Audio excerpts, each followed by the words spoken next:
Last week on the Poison Rana Patreon, we were joined by W.H. Park and John Cena to talk all about the horrendous film Howard the Duck in a brand new episode of Up Yours.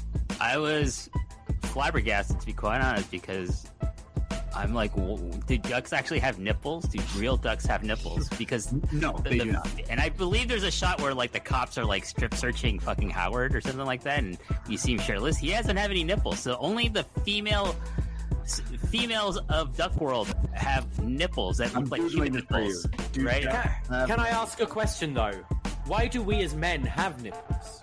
Get this show plus NXT retro reviews, wrestling reviews, movie reviews, and so much more over at patreon.com/poisonrana, and it's only $5. So what are you waiting for? What are you waiting for, huh? What are you waiting for?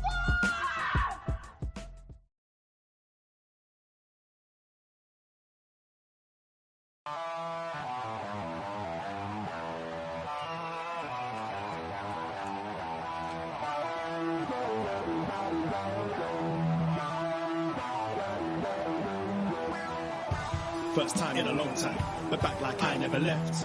Taking each day as it comes, you know me, I don't read ahead.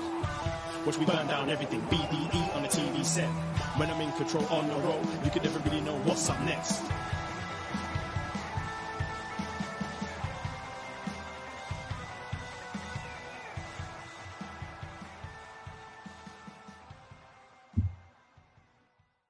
Hello. Hello.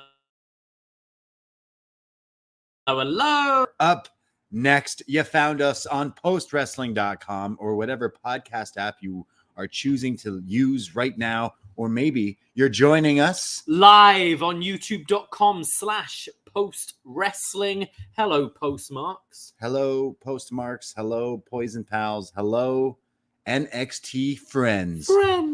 And it is Tuesday night, and we are here to talk about some NXT and a whole lot more. Oh boy. So much to talk about today. Man, I didn't go on my phone for like maybe a day.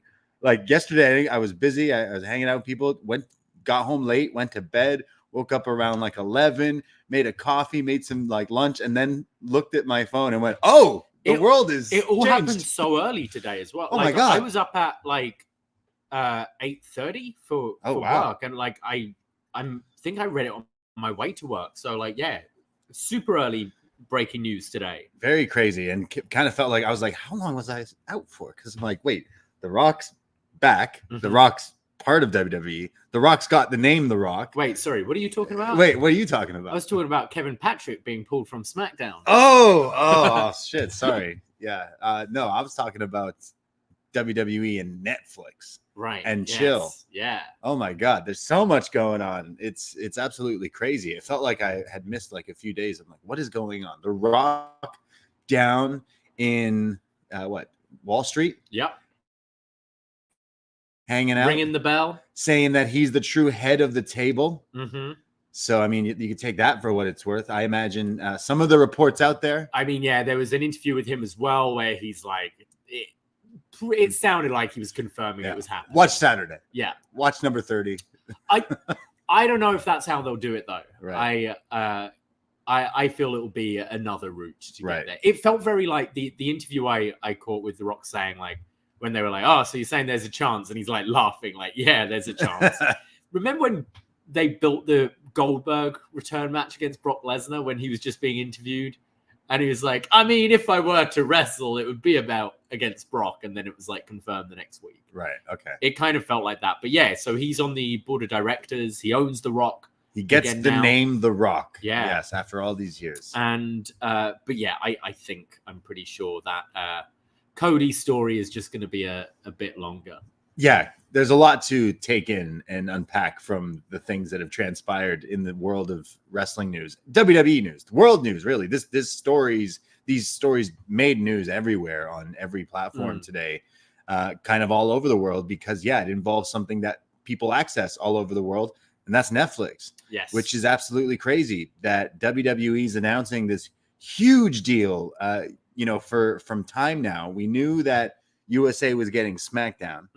And we've done a bunch of shows, and you were saying that you thought it was Amazon. You were like, yo, I feel like they're going to try to make moves. I think you're on the right path, because this is close enough, even bigger, if not, because it's Netflix. It's interesting. So the deal is for like $5 billion is the number going. For 10 years. For 10 $500 million a year. Which obviously is a lot of money.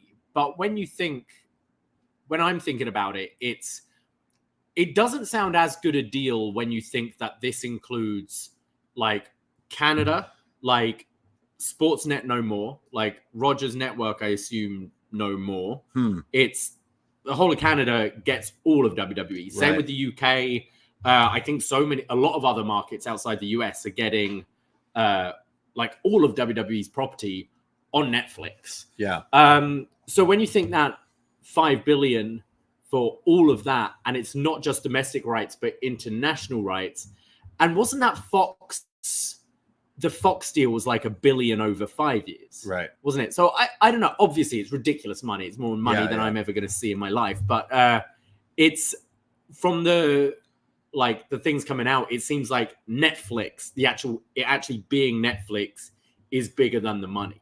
They're like, Netflix is the streaming service in every home, pretty much. Yeah. Like, so many people have Netflix, and you think of all the ones that you kind of, you might get Paramount Plus for a bit. Like, Netflix is the original. Stranger Things comes back around. Can't wait for that crossover. You got it. Yeah, like Steve Herrington on Monday Night Raw. Fuck yes. So I think money-wise, I don't know over that time, and it's also they've got the option to cut it after 5 years if they want. Netflix do, or they can extend another 10. So this could be 20 years of Raw on Netflix. Yeah, I mean, you hear about the NFL doing these games that are only on streaming services. Like, it was only a matter of time. It's interesting because this is a big, bold move. It's kind of sounding like they will be still on Monday nights. It will be something that they stream live from whatever arena they're at, and it goes to your Netflix, and anyone in those said countries can access this live. I imagine if I come home at 9:00 and I've missed the first hour, I can kind of watch it how we watch Fight. I'm imagining you get something like that. I mean, yeah, I think if you think of the core demo, 18 to 35, that's what they say is the key demo on these things. We're in that demo. And I don't have cable. We don't have cable. No one does. No one our age, our friends, below, unless you're living with your folks still. It's incredibly rare. Unless you are maybe like a diehard sports fan and you buy all the sports packages. No one I know uses that. Everyone is on the streaming services. Everyone has their Disney, their Amazon, their Netflix, and all that. So I think for the demo thereafter, I think that's a great idea. And how many people we talked just the other day about the American Nightmare documentary that was just on Netflix. Yeah, no relation to Cody Rhodes. And I mean, I did watch it because someone recommended it, but I flick on Netflix. It was number one. It's just on the front trending, page. Yeah. And so many people just go, all right, what's that? New documentary series. So Monday night's a night where a lot of people do stay in and probably flick on their Netflix, and Raw is on. If you're on the UK and Canada and elsewhere. Yeah. Like, whether it be Tuesdays moving forward is SmackDown, Wednesdays NXT maybe, or whatever. Like, it's going to maybe push itself onto more people than, at least in our age bracket, than it would the channel hoppers of days old. So I think it being Netflix is a good thing. And from our point of view, we haven't subscribed to a Sportsnet or whatever for quite a long time. Yeah. We are people that we watch our content by streaming. So all of that being on Netflix, for us, it's so much easier. As you said, we're running late. We can catch up. Although, it would be interesting to see if the style of wrestling changes, because we'll be moving away from commercials, essentially. Whoa, I didn't even think of that. Right? Yeah. I mean, that's where they could also be making money, by putting. So I in. think they have the whole, like, you know, you can pay like we have on Peacock right now, you know, when they would go to a commercial and you don't pay for it, you just get a Rhea Ripley video package or whatever. Yeah. But actually during the matches, as Raw rolls on, that could be the end of it. As Raw rolls on, are we losing that? I mean, I think Triple H's vision of wrestling, we've seen, like I've been saying in the last few Mondays, and have been watching Raw and have generally actually really enjoyed it, and just seeing the likes like Ivar, who is suddenly just stepping up, and like I'm actually getting quality wrestling on Raw these days, which haven't for so long. And if you are cutting that, it also, the show can be as long as it needs to be, you know, like, I mean, 10-15 us going live might not be the case, because if they want to overrun, they're not clashing with anything. If they want to end short, they don't have to kill time for however long. Like they have so much more flexibility with it, where I think you could see the in-ring product improve, because you don't get those headlock spots, or you're not dragging out a 2-hour show across 3 hours, or rushing a main event. Does it need to be 3 hours is a big question. Exactly. And that's where ads come back in, because if they are allowed to put their own ads, like their fucking Ruffles and Slim Jims, they're going to want to promote in some ways, but you can do it. You're not like handcuffed by network TV and hitting time cues and all of that. Yeah. So is this like going to make WWE more family friendly, or is this going to make WWE maybe push the envelope a little bit, considering that Raw won't be on TV? It'll be streaming. You know, I mean, you'll still be having sponsors, right? Yeah. And so I think in the US, you're going to have the pay-per-views and stuff still on Peacock, whereas elsewhere we'll be getting it on Netflix. Yeah. So SmackDown, obviously, that's going to be different. Like SmackDown will be having those commercials still because of USA Network. Yeah, Same with NXT, with CW, but Raw, maybe not. Do we see a more, I mean, it could be something you do with Raw, push it a bit more like a bit more adult if you wanted to. Right. The way it used to. Although I don't think we're not in the period of it being like super fluffy PG like it was when they first did the switch. It's but matured a bit. Yeah. But it's crazy news, because I'm happy with it. I think for me as a consumer, like, cool. Absolutely. I don't need to find a dodgy feed or spend $100 on a sports package where all I watch is wrestling. Yeah, it's very crazy. Like, think about it. It's definitely a lot of money. I mean, comparing to like your big sports, obviously that doesn't. There's crazier numbers in like your hockey, like the NBA, NFL, up, right? Like that shit's, you know, that's very high up there. But it's crazy to think when people go, "Oh, you watch that stuff?" Yeah, so do a lot of people, because they just got a $5 billion deal in the next while. Like, it's crazy that they are making these moves, and Netflix is still like one of the most used subscription things. And if I have to spend that to get wrestling, what makes things interesting, and some questions, which I'm sure will be ironed out, is like, does that become the network? If I want to watch WCW Halloween Havoc 1997, do I still have to have the network? What happens to what's next? Yeah. What do we do to watch all our retro pay-per-views and stuff? Because they are saying like some of the new documentaries, I'm sure, like Austin podcasts, all that stuff goes on Netflix for us here in Canada. I mean, and the UK. You would hope it migrates over, but it could take time. So I know people aren't happy with the interface on Peacock. Yeah. Like I heard Dickie on Eagles Don't Hunt Flies saying, like, Raw, you don't search by dates. It's like season 30, episode 41, Can't stand that kind of thing. Yeah, same with us. We use the network via VPN for the UK, so we can access to watch stuff for podcasts and stuff. And it's like, oh, it's really hard to access this. So, I mean, just having the ability for someone like me, I don't necessarily watch all the products that WWE put out lately, just because there's a lot of wrestling. But I do find it like is catering to me, because like you said, you know, we're early 30s. We cut the cord a long time ago when we left our parents' place, and that like is something we don't use cable. So to have Netflix, to come home, whether it's Monday night or the day after or the day after that, to just log into Netflix, which currently I do pay for Netflix, and I use Netflix because I use it to watch movies and TV shows and stuff, and my true crime docs and stuff. So now it's perfect for me because it will entice me to, well, Raw's right there. Let me put it You're on. more likely to watch it. You know, like you're cooking dinner. Yeah. Oh, Raw was on last night. I'll throw that on or whatever. I think so. But this is big news.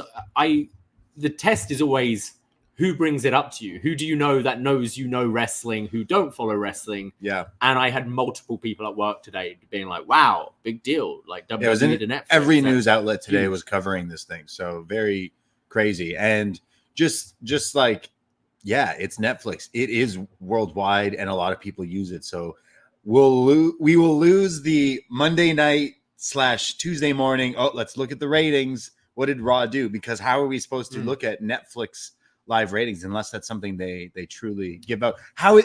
Does it still count as the longest televised episodic thing, which is complete BS, by the way. That is they're not. What's the longer weekly televised? Like episodic? there's a lot, like General Hospital. It's on every single week. It's on every single day.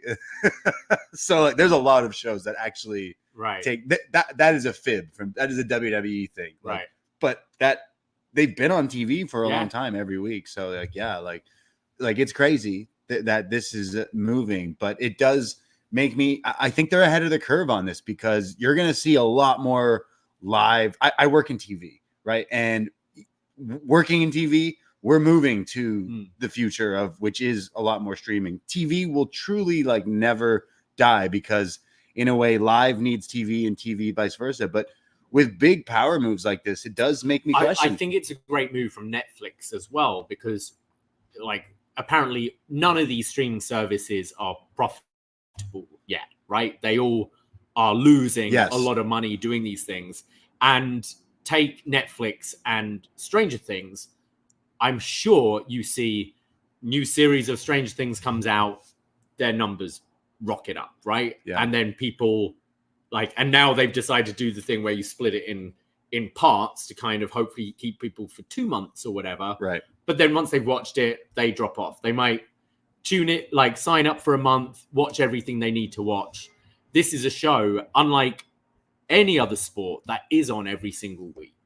You know, every other sport has, bigger followings than wrestling, but they're on for 3 months of the year or whatever. Yeah. You know, whereas this, Netflix now has wrestling fans' commitment for 10 years, potentially, 20 years, potentially, because, well, I'm not going to not watch Raw, so I'll sign up for Netflix or keep my Netflix account instead of just, I'll tune in for next season of American Nightmare or whatever. Yeah, I mean, it probably won't be unless that FBI agent, someone gets that FBI agent. And if you don't know what we're talking about, you do have to watch that little doc series, but amazing American Nightmare. But yeah, it's so interesting that because we're in Canada, we can now watch NXT and Raw on this and SmackDown. Everything for us. That's crazy. So it's all gone. So will American wrestling fans know how to watch their wrestling every night? It's going to be a difficult thing. We're going to need get Jerry Lawler back on commentary so him and Cole can go. This is how. So you log in and you click this. Like your granddad trying to explain how he uses Spotify or YouTube Music or something. It's and then But what's interesting, this starts January 2025 and the deal with USA ends October. So, or September or whatever it is. So I think there's 3 months where it doesn't have a home. I imagine they just extend, especially because they've already got the SmackDown agreement. I imagine it just carries through until this starts. Or it doesn't become the longest episodic televised weekly, whatever thing that they call it. Someone's asking, where are the day after Raw shows going? Hulu still has the rights. So does Netflix hide the replay for 30 days? I highly doubt. We don't have Hulu here in Canada. We have like Disney Plus that kind of takes some of those shows, but so they put up like smaller versions. I'm sure that would disappear from Hulu. Absolutely. I assume. Well, that's only US anyway, so I don't know what US is, but like for us we probably just get it right after. Interesting. True. Right. There's so many streaming services. It's crazy. Like here we have Disney Plus, Netflix. Crave is like our HBO Max, kind of. We got Prime. Correct. Well, I get Crave for HBO, Yeah. but I've got to pay the HBO on top of that. So I might have to cut it soon. It's Is that so? It's like $23 a month. Oh, that's crazy. That's because terrible. you get Crave and you get all the Crave stuff. But if you want to watch True Detective, or I just watched Righteous Gemstones, just finished that. So I think I'm going to cut that. You know, like we're around the same age, early 30s here, and it's like we've been through a lot, right? Kids these days, they watch movies on their phone, right? Think about it. When you were a kid, we had VHS, then we had DVD, then we had Blu-ray. We've been through the years of Blockbuster. We've been through the years of hard drives and downloading things and sharing with your friends, to links to like I'm old Pirate enough Base. I was the remote control. It would be David, change the channel, and I'd have to get up and change on the big tube.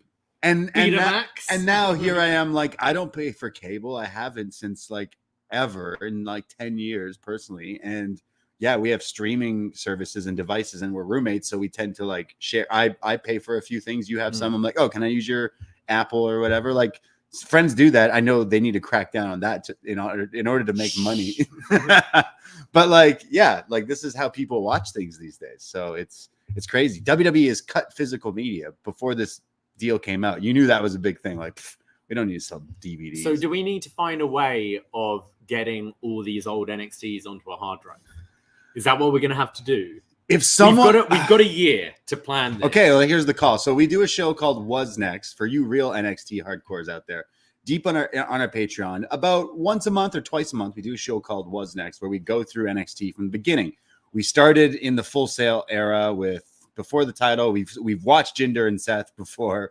We've watched through now Cesaro and Sami Zayn, the Arrival show, and we use the network to do this podcast. And it'll be a lot more difficult to do this if it's harder to find these. So if anyone out there has NXT from like 2014 to like now, I think we just got to rip it from the network somehow. Ourselves, no. Someone out there has it. Like someone's got to know a guy.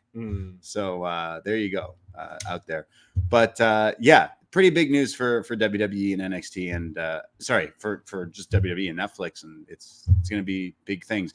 But yeah, it felt like a whirlwind of things, because on top of that, we had the Dwayne looking like a super villain the way he was dressed. I don't know if this guy's going to be a babyface at WrestleMania with the glasses. It's a vibe. He had Tomorrow Never Dies. He looks like Bond villain. Yeah, he's really mad Batista got that gig and he wants to be a Bond villain one day. He looks like he's trying to take over the world, and I guess he is. So that's just wild, isn't it? Like, I mean, I got into wrestling watching, Triple H and The Rock in a ladder match and all that. And now they're just running the show. What?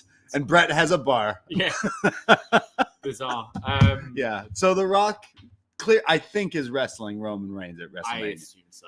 WrestleMania 40, the anniversary, it's going to be a big thing. I definitely imagine that's the route that they go with. But before we kind of jump into NXT, I know we've been kind of rambling on, but there is some other stuff. Things, yeah, definitely. I did check out Raw because I needed to see the CM Punk Cody Rhodes face to face, and I was not disappointed. I think I said on a show on Sunday, we do a show every Sunday, Poison Rana, check it out, where I didn't feel like Punk had brought it in that as much as some people thought. The segment with Drew was pretty good. His initial promo when he came back to WWE, didn't really think that hit.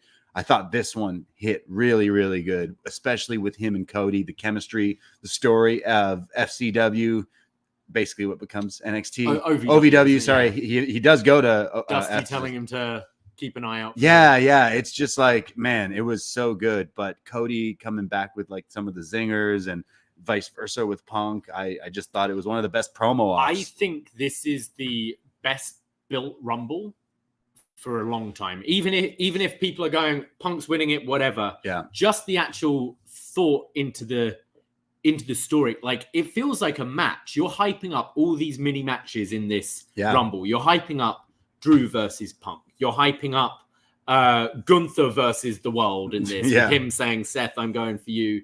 You're hyping up Cody v Punk. You're hyping up Jey Uso and Drew, like Sammy and all of these guys. Like, you're obviously going to have your favorites who you think's going to win or whatever, but just they've built some certain encounters really well this year, which I can't really think of them ever doing before. Oh yeah, the Rumble. It's normally just like, all right, which surprise gimmick are we going to get show up? And I'm excited for that. And then it's Diesel. Yeah, like I think they've done a cracking job. I really enjoyed the Cody Punk segment. I just wish it cut a little earlier, because they did their like Cody shoulder barging him and then them going face to face. They kind of tried to do the Rock Hogan where they're looking side to side, and then it's like, all right, cut. And then they're still face to face, and it's like, all right, guys, kiss already. Like, do something, you know? But no, I did think it was good. And I did quite enjoy the Gunther Seth segment as well. Yeah. Both promos were really good. I just really loved how Punk saying the story about Cody replying like, hey, you talk the talk, but everything you said you were going to do, I did. Like, you won the revolution. What, you didn't have to say AEW, but I was that revolution. I actually kind of, obviously there's a part of you that, let's see what AEW like jabs they both have or whatever. Yeah. But I like that they didn't need to. They've got enough material between them where, as you said, you know Cody left and started helped start AEW and all that. But it didn't need to rely on those things. There was enough material there and they never crossed in AEW, really, did they? Well, they do have history. I found it funny when Punk is referring to like, I'm coming, something, you came back and then a bigger star took over. That's what happened in AEW. Basically, is Punk came in and Cody was like, they don't need me anymore. I'm leaving. And that's what happened. But he's also referring to The Rock. It's also what happened to Punk with The Rock. Yeah, absolutely. And like, it probably would have been Punk Cena that year. And is what's going to happen to Cody. So I thought that was an awesome promo battle, and I was waiting for that, honestly. But now I feel you've set something up where you could save Punk, and knock on wood, we know what that guy's like. You've done an early build for Punk v Cody. That's a huge Mania for 41. That's a huge match. That is an insane match. Now, after watching this promo, I thought Punk and Seth was the one, but no, this is almost an end game down the line. Like, this should be this year's. You should have them keep on coming close to each other and drifting away again. Yeah. And I think you can do that for next year's Mania. It's something that could be. Obviously, it would be big for a SummerSlam or whatever as well. But either way, that is a huge match. That felt huge. And that's not the match we're probably going with. Exactly. I mean, look, if Seth is out, then that's not a bad.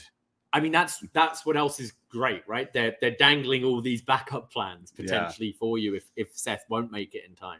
Seth basically with the injury saying, "Hey, I'm not sure, but I'm not going to listen to these doctors." And then Gunther, I think Gunther sounds great on the mic. He's one of the best talkers, and he's not just like some American dude. Like, he's got a thick accent, but he makes it work so much. The way he dresses as a champion with Imperium, I love that. Like, it's one of my favorite acts, and seeing him like this way, like, fuck, man, it's amazing. I love watch this guy in like tiny ass venues. I love how he doesn't play to being the foreigner, right? Either. There was a few, like a couple of months ago or whatever, a USA chant directed at him, and he basically said, "I'm not taking that bullshit. That's not what I do." He's just sticking around. I think you've seen with a few people who didn't jump ship. Oh my word, they changed his name from Walter to Gunther. Both are ridiculous names when you think about it. Yeah. But people are like, it's the end of the world. When Kevin and Sammy's contracts were coming up, and it's, are they gonna jump ship? No, they stuck around. You're starting to see some of these people kind of be rewarded, I feel. Or Kevin and Sammy have their WrestleMania moments. Gunther is just being prime. Now you've teased that World Championship thing. I definitely think it could happen sometime this year. Yeah, he feels like the whole package with the IC title, given the World Heavyweight title, and he could be holding both, like Warrior or something. Just he sounded great, and I feel for Seth, and I really hope we still get CM Punk and Seth Rollins. I'm hoping, if he can, just not wrestle until Mania. Yeah. Rest up. kayfabe wise, do that just one match, and then go away. Like rehab. That being said, I feel for the guy. I really do, because he had a tear in his eye. But kayfabe wise, where was Damian Priest? Right. This guy just said, "Look at this. I'm wearing a brace over my pants, holding the title, and I'm not vacating it." it. Priest should have just come out there. Gunther, get out of my way, please. I need to beat this guy up and take the title. He's too busy about his match with Drew. Yeah. You're right. You're completely right. So like there could have been ways around it if they're legit not sure. Maybe that's like, oh, it's not as bad, and he will be. It's like he sounded very like heartfelt, and I'm liking this evolution of Seth. He's not always been my favorite, because I always felt like he couldn't find like the character of him, like what he was trying to say. It's kind of interesting, because I feel someone like Randy Orton, he had so many years where he was just like phoning it in. Yeah. And then you can see, I think he's one of the people that you can see it very clear when he's motivated, because when he's like the feud with Edge or whatever, he seemed to really get his teeth into that. Yeah. And I feel Seth, when he's not particularly interested, he falls back on the suits and the laugh and all that. When he is, like his promo with Punk, the promo segment from like last year with Riddle, last night, he sounds so much different and so much more believable, and it works for me. Yeah. But he's not always dialed in. Yeah. It's like, oh, I'm facing this guy. Ha ha! Yeah, and like that's it. Yeah, so I'm hoping that we still get that match for WrestleMania. But this is a hot time for the Royal Rumble time. Okay, RYN brings up in the chat, Hulk Hogan got one more run in him? Brother. Look, fuck the Hulk Hogan jabroni, but like if he's never going to wrestle another match, and you're saying that if he was to do one more technically not a technical match, technically one more match, a Rumble spot is like, do it and get it over with. It's in Florida. They're going to cheer him in Florida. So he'll Iron Sheik it though. He can't go over. He can't go over. He'll so win it. He'll win the whole thing. He'll win it by just default. Because, yeah. I really don't like Hulk Hogan. I do not. Even before all the racist stuff came out, I wasn't particularly a fan. Right. That being said, we're going to have a packed bar in downtown Toronto on Saturday. And that makes it okay. Real American hits. No. I'll pop. If he comes out for the Rumble, I will pop. I still don't like him. Yeah. But I'll pop. I was saying to you this before earlier, but like my first ever Mania was Mania in New York, right? And he opened the show, and like his music hit, and like the fucking little kid inside of me was like, whoa. And then all of a sudden I was like, oh yeah, fuck this guy. And then sat back down. The dude next to me though, he was rocking a old Eagle title and lost his mind when Hulk Hogan came out. And I was like, okay. So like, yeah, I'd pop. Don't get me wrong. I'd pop, I'd laugh, and then I'd go, this motherfucker. How can you get him over the top rope the safest? Yeah. He gets attacked before he gets in the ring, but then it's like, you're just doing it for the pop? No, like if he's coming in, he's got to be in the ring. Clear the ring. He's got to do the thing with his hand. And that's just not going to work for me, brother. And then Omos just... Yeah. They love putting mattresses in places. Put one somewhere and have someone launch him. But he's still pretty big. Look, does he deserve the Rumble spot because he saved that girl on the road like a week or two ago? Is that what the world has come to? Yeah. Look, like, yeah, I'm not gonna like it, but I will pop if his music were to hit. Yeah. That is the truth. So like, yeah, not a fan, but it's fucking wrestling and it's stupid, but he is kind of not in my good books. No. So does he have one more run, brother?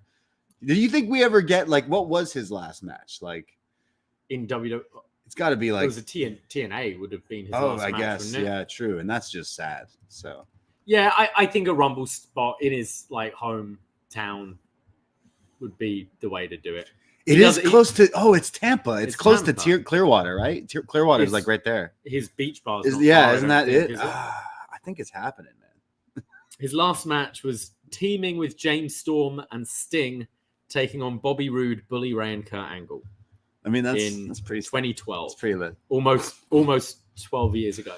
Fuck. It will be 12 years to the day. on Rumble. It's the 27th of Oh January. man, he's coming out, guys. How do I put money on this? Guys, how do you put money? I mean, he His said last it on singles Raw. match was against Sting. He legit. I got one more in me on Raw while he's talking about the women's He's been Rumble. saying that for- It's like, Hogan, can you name 30 women in the WWE roster? I don't know if I can, but like, Hogan, come on. He named like 2, didn't he? Or he's like, I got one more in me. It's like, yeah, because he's lying, like he always is. And lies. he's not showing up in the Rumble. But yeah, He won the 1992 Royal Rumble, didn't he? Like, as far as he's concerned, at Wembley Stadium. yeah, 100 million thousand fans. Yeah. So Hulk Hogan, yeah, maybe we'll see him in the Royal Rumble. Any other surprise picks? I'm going to put the blessing into the world of Steve Blackman. Steve Blackman every year. Finally, Every please. year. Can we do I this? haven't listened to the wellness policy yet, but I did see their image is Steve Blackman knocking Shane off the Tron at Right. SummerSlam. Nice. So maybe that's a good omen. Shane McMahon. Shane McMahon. He pulls a quad in the match right away with Hogan. Yeah. Other surprises. I do see AJ Lee potentially. Yeah, women's. okay. Yeah, absolutely. You'll get the usual women like Awesome Kong. okay. Yeah, could see that. Some NXT people. Kalani Jordan. Kalani Jordan. Yeah. She had her audition last week. Yeah, for yeah, NXT, yeah. We'll get Catanzaro or Katana Chance. She'll be doing some crazy spot like Yeah. she did before as well in that. But who surprises? Like, are we getting like the Hurricane? I mean, Bubba Ray Dudley. I think something like Obafemi would be good. They have put kind of champions in before. Yeah. He's someone who could impress, just come in and throw a bunch of people around and then get teamed up and eliminated. Wouldn't be a bad little spot for Obafemi. Yeah. And then, X-Pac, he's been the talk, hasn't he, for this one? He says he's in good shape. Yeah. He could have another run inside. Another run, brother. Well, he wrestled just last year. Yeah. didn't he? X-Pac, I could see. Gangrel. But like Edge is in AEW and Christian, so I think he'd be showing up with them like he did. No, he's hardly like. Come on. I don't- When did he I last would- do anything? I with don't them? think. I'm he's thinking of stuff that would get a pop, like that music, and right. I mean, and I'm thinking nostalgia that they haven't done. The Rock being in the Rumble is a big thing that Mm. could happen potentially. He could win the Rumble this year as well, right? That could be a pick. I don't know what other people. Brock Lesnar, yeah. Set up something. I mean, Brock and Gunther at Mania, if Gunther isn't facing Seth, would be like the money That'd be match good. to do really soon. We have some suggestions in the chat by Jake, who says Andrade as well, right? Like he's someone that could be a surprise, and that's how you kind of slowly bring him back in. Scott Steiner. Okay. I want Braun Steiner. I want Braun Breaker to be in the Rumble, but I know we're cooling him until Raw after Mania. That has to be the spot for him. I hope he's brought in after Mania. This isn't a good time to bring people in, but to sprinkle them into the Rumble is a good first glimpse for some people to be like, oh, I like Obafemi now because look what he did in the 10 seconds he was in there. You know what would make everyone lose their mind? Hardcore Holly. I would lose every year. Hardcore Holly, Steve Blackman. Come on. Just his music. The Hardcore Holly theme was a fucking banger. Who else? Who do you want to see in the Royal Rumble? And who's going to win it? Who's your money on when it comes to Rumble pools this weekend? I know we are doing our watch party in Toronto. If you haven't bought tickets yet, you can't come because we're very, very, very sold out. Thank you to anyone who did buy a ticket. We can't wait to see you. We're going to have lots of Rumble games, Rumble pools, wrestling drink specials. You've come up with a few different ones, right, for this. We've got the Judgment Day cocktail. We've got the Claymore. The Bloodline. Oh, the Claymore sounded pretty good, yeah. Yeah, that's Scotch, sweet vermouth, bitters, and spiced mango. Mango. Yeah. Nice, okay. There's a few different ones. We'll post it on the socials this week as well for the menu and stuff. But yeah, we're going to have a ton of fun and having a full rockin' bar here. The Imperium Bomb. Oh, yeah. That sounds nice. I don't know how that's going to be. Yeah. Jaeger and Frangelico dropped in orange juice. What the hell? So it's got the German and the Italian. Right. What's the orange juice? Orange juice. Okay. Red Bull's expensive. Yeah. Okay. Yeah, fair. Damn. Okay. The Imperium Bomb. Yeah. Yeah, so Royal Rumble is going to be pretty nuts. It's always like everyone's favorite event. Everyone, non-wrestling fans, like to watch it and you know, place money on things and stuff. But I think if you get Punk, you might be winning some money. Yeah, you might be making it rain. You know what I hope this year? I don't want to see the number 1 or 2 entry winning or the number 30 entry winning. You want like a I want to 16? see someone like 13, 15, something like that. Someone in the middle of the pack, because I feel they do that trope quite a lot of, you know, person in number 1 getting to the final 2 and that sort of thing. Right. I'd like to see, let's switch it up a bit. Well, if they switch it up, are we going to see Kazuchika Okada? Well, kind of as we said the other day, he is still with New Japan until February, but you can always chat. You can always make agreements. There seem to be like some rumors and some killed rumors today. Yes, I'd like to specifically address the killed rumor that in my books, I'm just going to pretend is not killed. Okay. And that is Kazuchika Okada reports to NXT, the Performance Center down in Florida with Shawn Michaels, because you know Okada's a huge HBK fan. Yeah. Imagine that this is the route. Let's just, you know, pretend that this is something that people actually think is going to happen.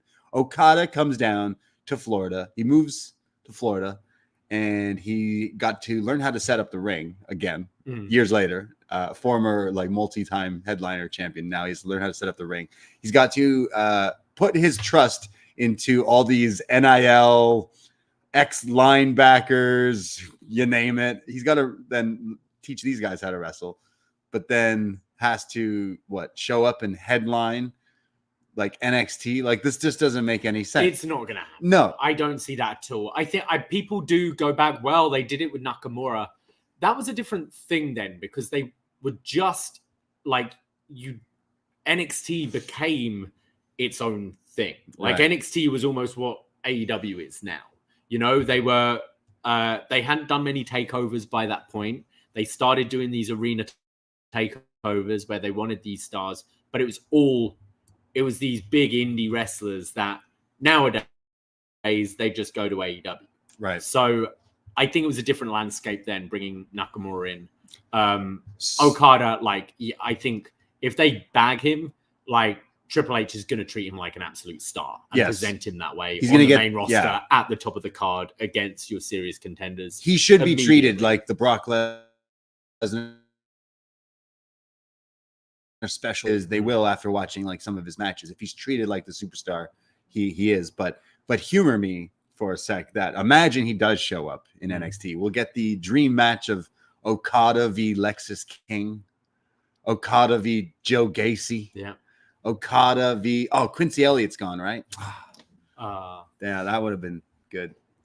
Doing vignettes with Von Wagner and Robert Stone's kids. I mean, someone better warn Okada about the parking lot. He'd save Chase U, wouldn't he? He would have with all the money. Exactly. Yeah, he'd fund them to save the university. Rainmaker U. Yeah. OU. Yeah. Yeah, Chase needs that right now. Yeah, just imagine Okada in NXT just teaching these kids how to wrestle. On the flip side, Stand and Deliver, Dragunov, Okada. I mean, that would be amazing. Yeah. Right. So here I am like, NXT. It's like, yeah, well, what if that's the match? Yeah. I don't think that's what. No, I do not think that. It's fun to joke around. Oh, someone else. Jade Cargill. I very much see turning up at the women's. Oh, okay. Nice. They've gone kind of quiet with her, so I think it would be a good way to debut her again. But not to win it.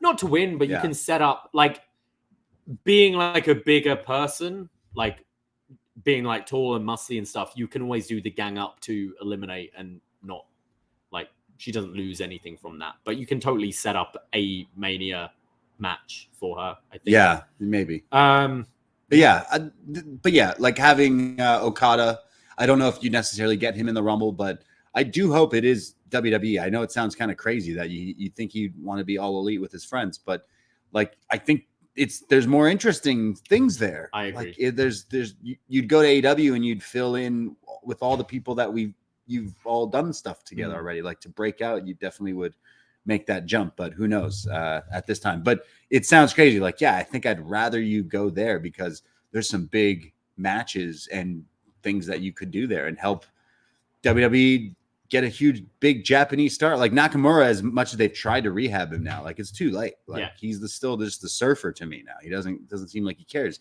but he cares enough to go, yo, Kaz, come on over here. I think so. I could be wrong. Yeah. You could just you could be wrestling at Wembley this year, but I do kind of my money's still on WWE, even though I'm hearing like, oh, it seems he'll be going. Don't get me wrong. Don't get me wrong. We'll have great matches in AEW. There's lots of potential matchups there still, rematches, of course, but yeah, there's still great stuff. But as a fan, if he goes to AEW and he even has a fantastic year, I know myself as a fan will just be wondering still, like, oh, but what if you did do that? What if you did? I agree. What if you beat Roman for the strap? He's going to hold it for another year, possibly, because if it's The Rock, The Rock ain't taking it. I agree. Yeah. So there's a lot of wrestling news this week. Holy. I did briefly bring up Kevin Patrick, but I do find it quite funny that they've pulled him but haven't announced a replacement, which seems even more kick. We'd rather not have anyone than have you on commentary right now. What's Morrow doing? I mean, pick up the phone, Morrow. Yeah, maybe. Maybe, I don't know. I like this. Or would we see a Vic move up and someone new in NXT? As much as I love Vic Joseph, because you know what? I think he has really stepped up and improved so much that I don't want him to leave because I like him and Book together. They make me laugh. They're a fun team. But yeah, he definitely wasn't working for me. So I'm kind of glad they're switching that up. Yeah. And lastly, I served the UFC middleweight champion of the world. Right, yes. Work. yes. Who came into Gabby's? I'm going to butcher his name, but Dricus Duplessis. Yes, the middleweight champion beat Sean Strickland. Yes, in the main event. He put him on a leash and took him for a walk. Yeah, he was wearing a boot on his foot. Had some black eyes. You're breaking news stories with this. Loves country music. Was banging country music on the bit of Chris Stapleton on the jukebox. Good choice. Likes the raspberry martini, like John Pollock, and is a big fan of Nando's. Cheeky Nando's in South Africa? Apparently, South Africa started Nando's. Okay.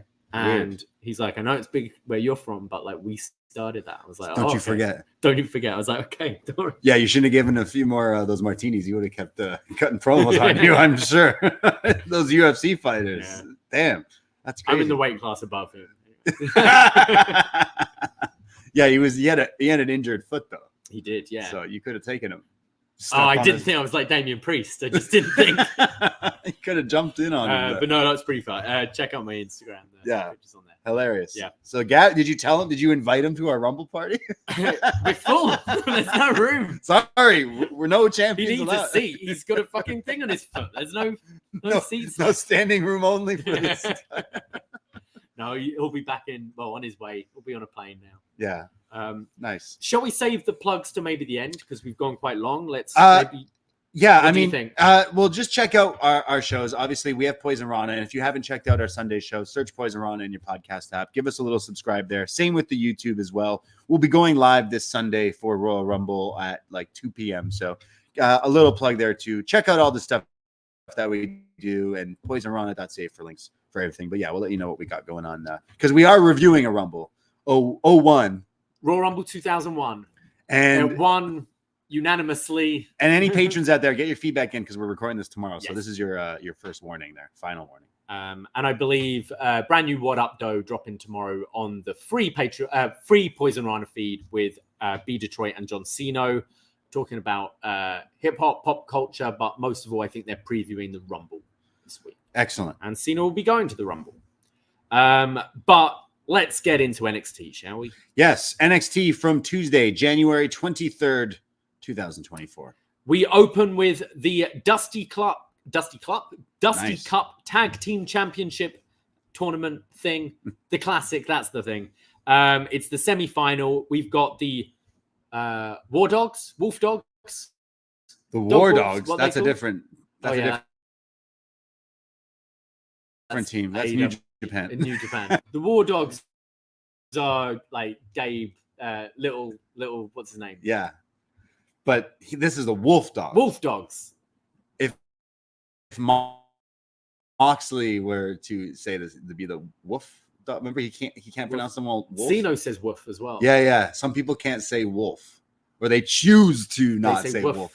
Wolf. Right. Yeah. It's just like I have certain words that I just can't pronounce, most of them, but wolf dogs. Wolf, the wolf dogs. And I mean, if last week wasn't funny enough with the segment with Bron Breakker and Baron Corbin, out come the wolf dogs. They're not named that, but I mean, Baron Corbin, I don't think he's ever made me smile as much as he has with this right here as they make their entrance. The a-holes, the wolf dogs, whatever you want to call them.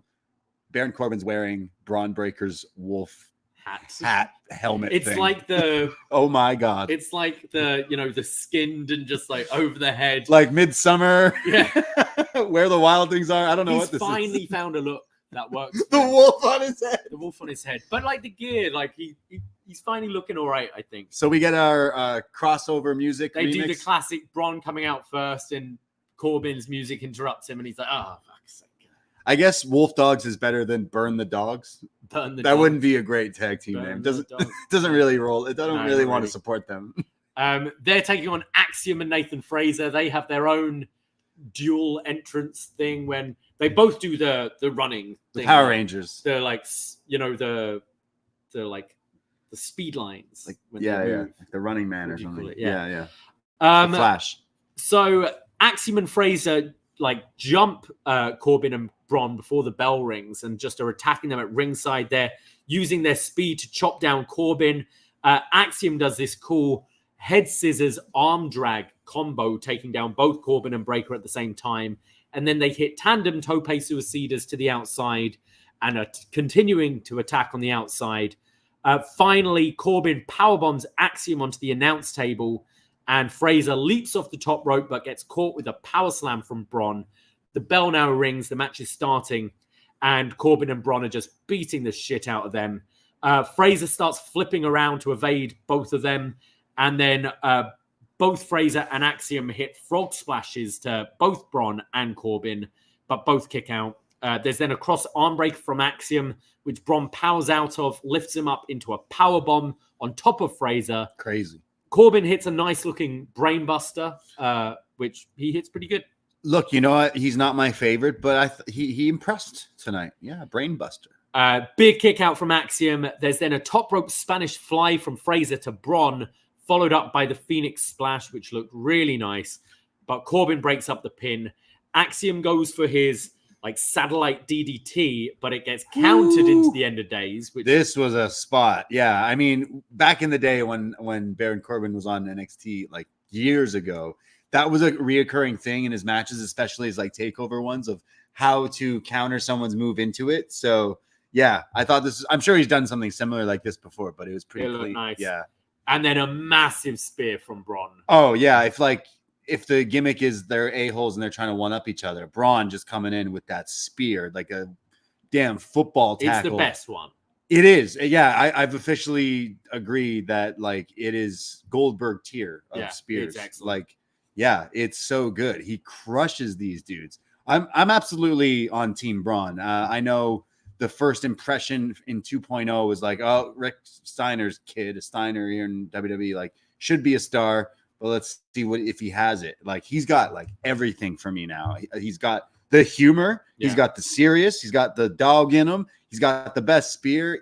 This guy is waiting to explode. He's very well rounded. He will be, he will be a huge player in WWE. And again, I'll reiterate, the Raw after Mania should be his time. Come out, take out someone, and make a name for himself, and he will be a big deal. He should not be down in here now.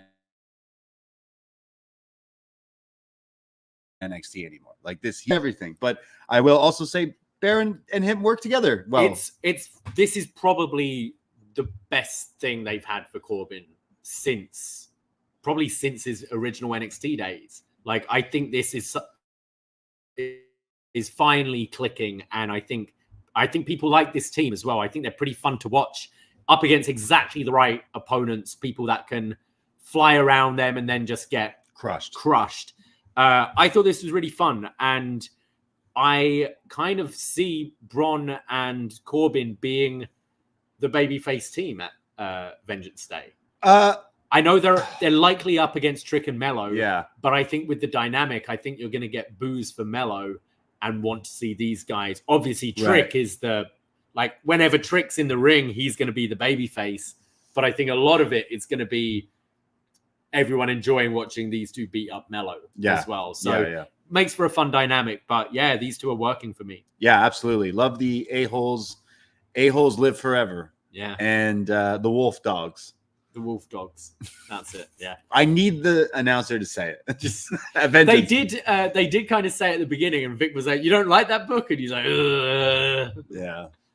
We go backstage where we see Ilya Dragunov, who's about to be interviewed, when Josh Briggs approaches him, and Ilya's mad that he got interrupted.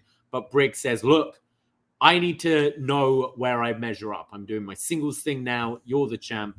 I need to know where I'm at." Dragunov says in his very over-the-top dramatic way, like, "Are you sure you want to be stepping up to me?" It's kind of hilarious because Josh Briggs is like 2 feet taller than him. Yes. And Josh says, "Look at me. You see no fear in these eyes, but I can't see the same about you." And brings up that maybe he's nervous about the Trick match. This is where Trick comes in and tells Briggs to wait his turn. He needs to get back of the line. Yeah, fair enough, Briggs. I definitely appreciate you got the plums, but like, there's a cue. And Briggs says, "Well, after Vengeance Day, you'll be back in Melo's bag, so I'm talking to the one who will still be champ after Vengeance Day." And this sets up a match for later tonight between Trick Williams and Josh Briggs. And Ilya says he'll be watching. I liked Trick when Briggs said, I forget what Briggs said, and it kind of asked him something, and Trick is like, sorry, Trick asked him something, and went, "Yeah, that's a trick question." Good one. We go to Ren Sinclair. Is that when I have to say who? Who? This is the girl who last week eliminated Lash Legend. She replaced, who was it that was taken out? Cora. And who's had surgery today, by the way. Best wishes. Yes. By the way. And I think we called her anything but Ren Sinclair on last week's show. Last week was tough, man. I'm pretty sure you had COVID watching the show. We were watching, and it was just like trying to figure out who like all these new faces were. And we got a few messages this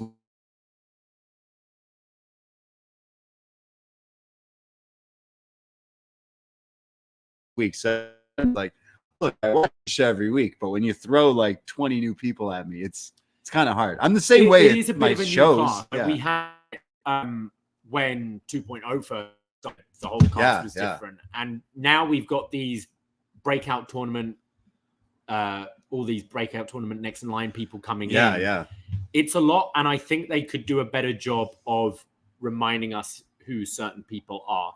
You know, just hammer those names over our head a bit, like, because we say whenever we go to indie shows, just wear your name on your gear. I don't know who you are, and I want to cheer for you, but they've all got ridiculous names in NXT. And yeah, sometimes I'm like, that can't be your name.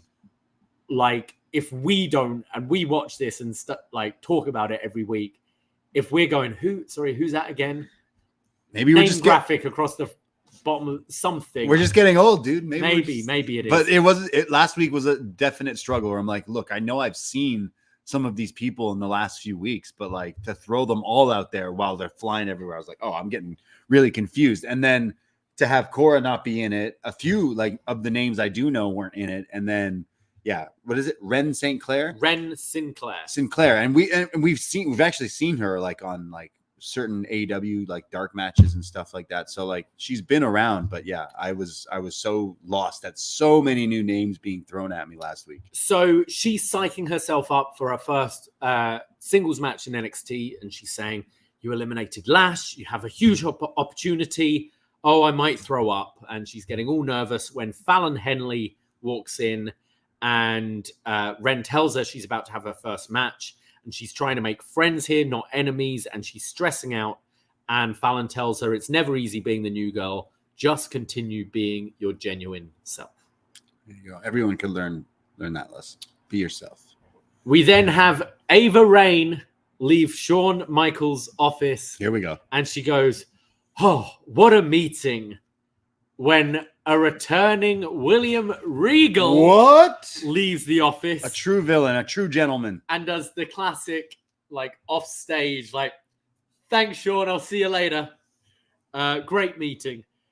And says, congratulations, Ava. You are the youngest GM in WWE history. And Regal says, it's a thankless job. It's a tough job. But if you ever need anything, I've been here since the beginning of NXT. My phone is on whenever you need me. And yeah, so Regal, 2 years later, passing on the torch to the next GM. Yeah, kind of strange. Okay, so Ava Raine, the Pebble, Young Rock here. She's been just took it upon herself to help out Shawn Michaels. She was like, look, it's too much. I left a cult. I need something to do. Yeah, there's not. I can't wrestle yet. You're not really on screen a lot about.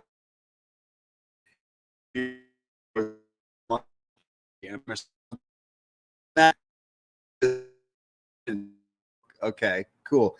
Now we have William Regal, this is his first time appearing on WWE television back from AEW, right? Mm-hmm. And the first thing that he says is like talking to Sean, who's probably not there.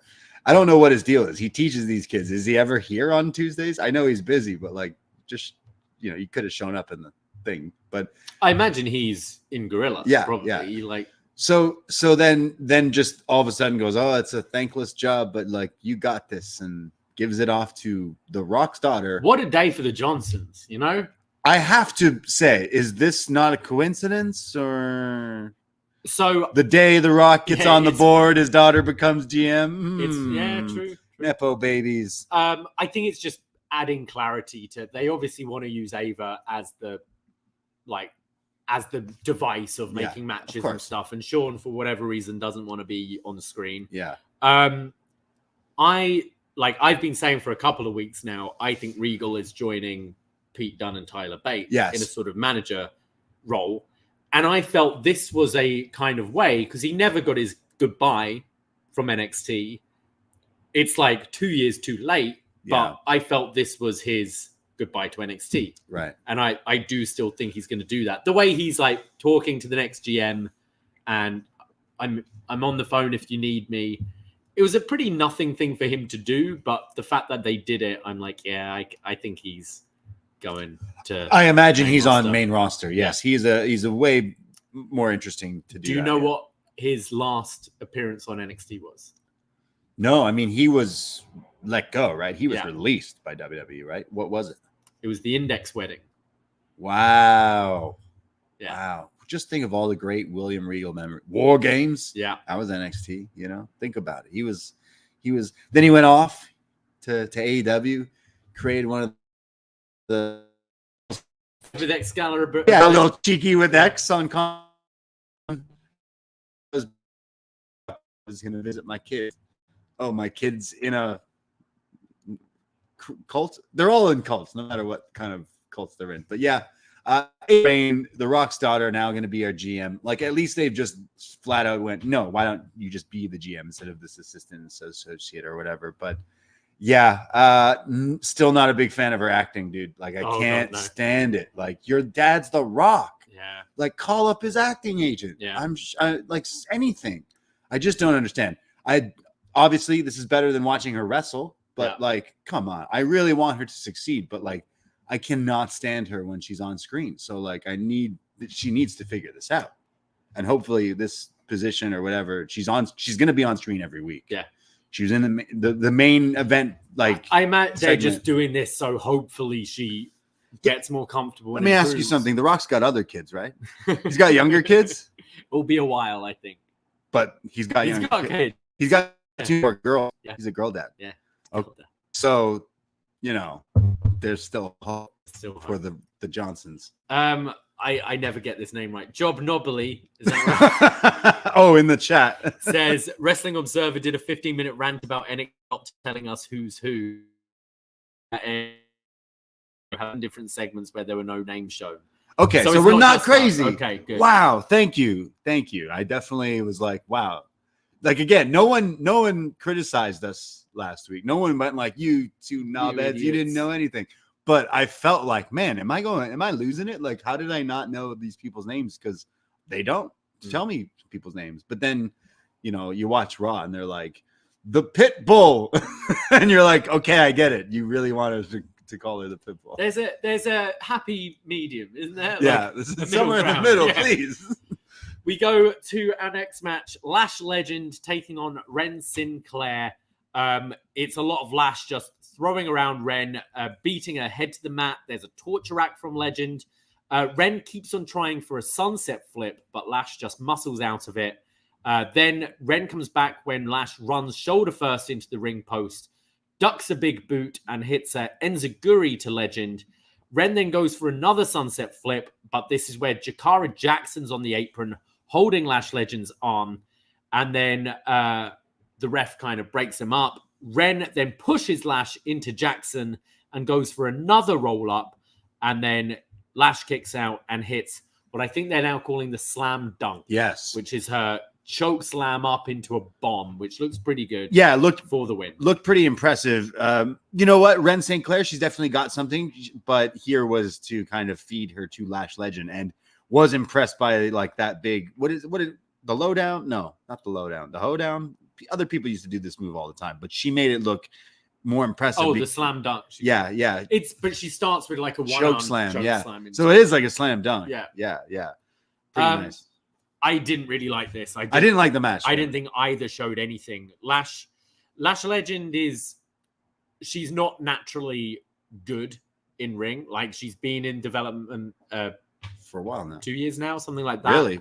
And when she's shone in recent months has been when she's done her power stuff, like the body slam on Otis. And I think was it the Battle Royal? She had some fun spots, or she's had in tag teams, and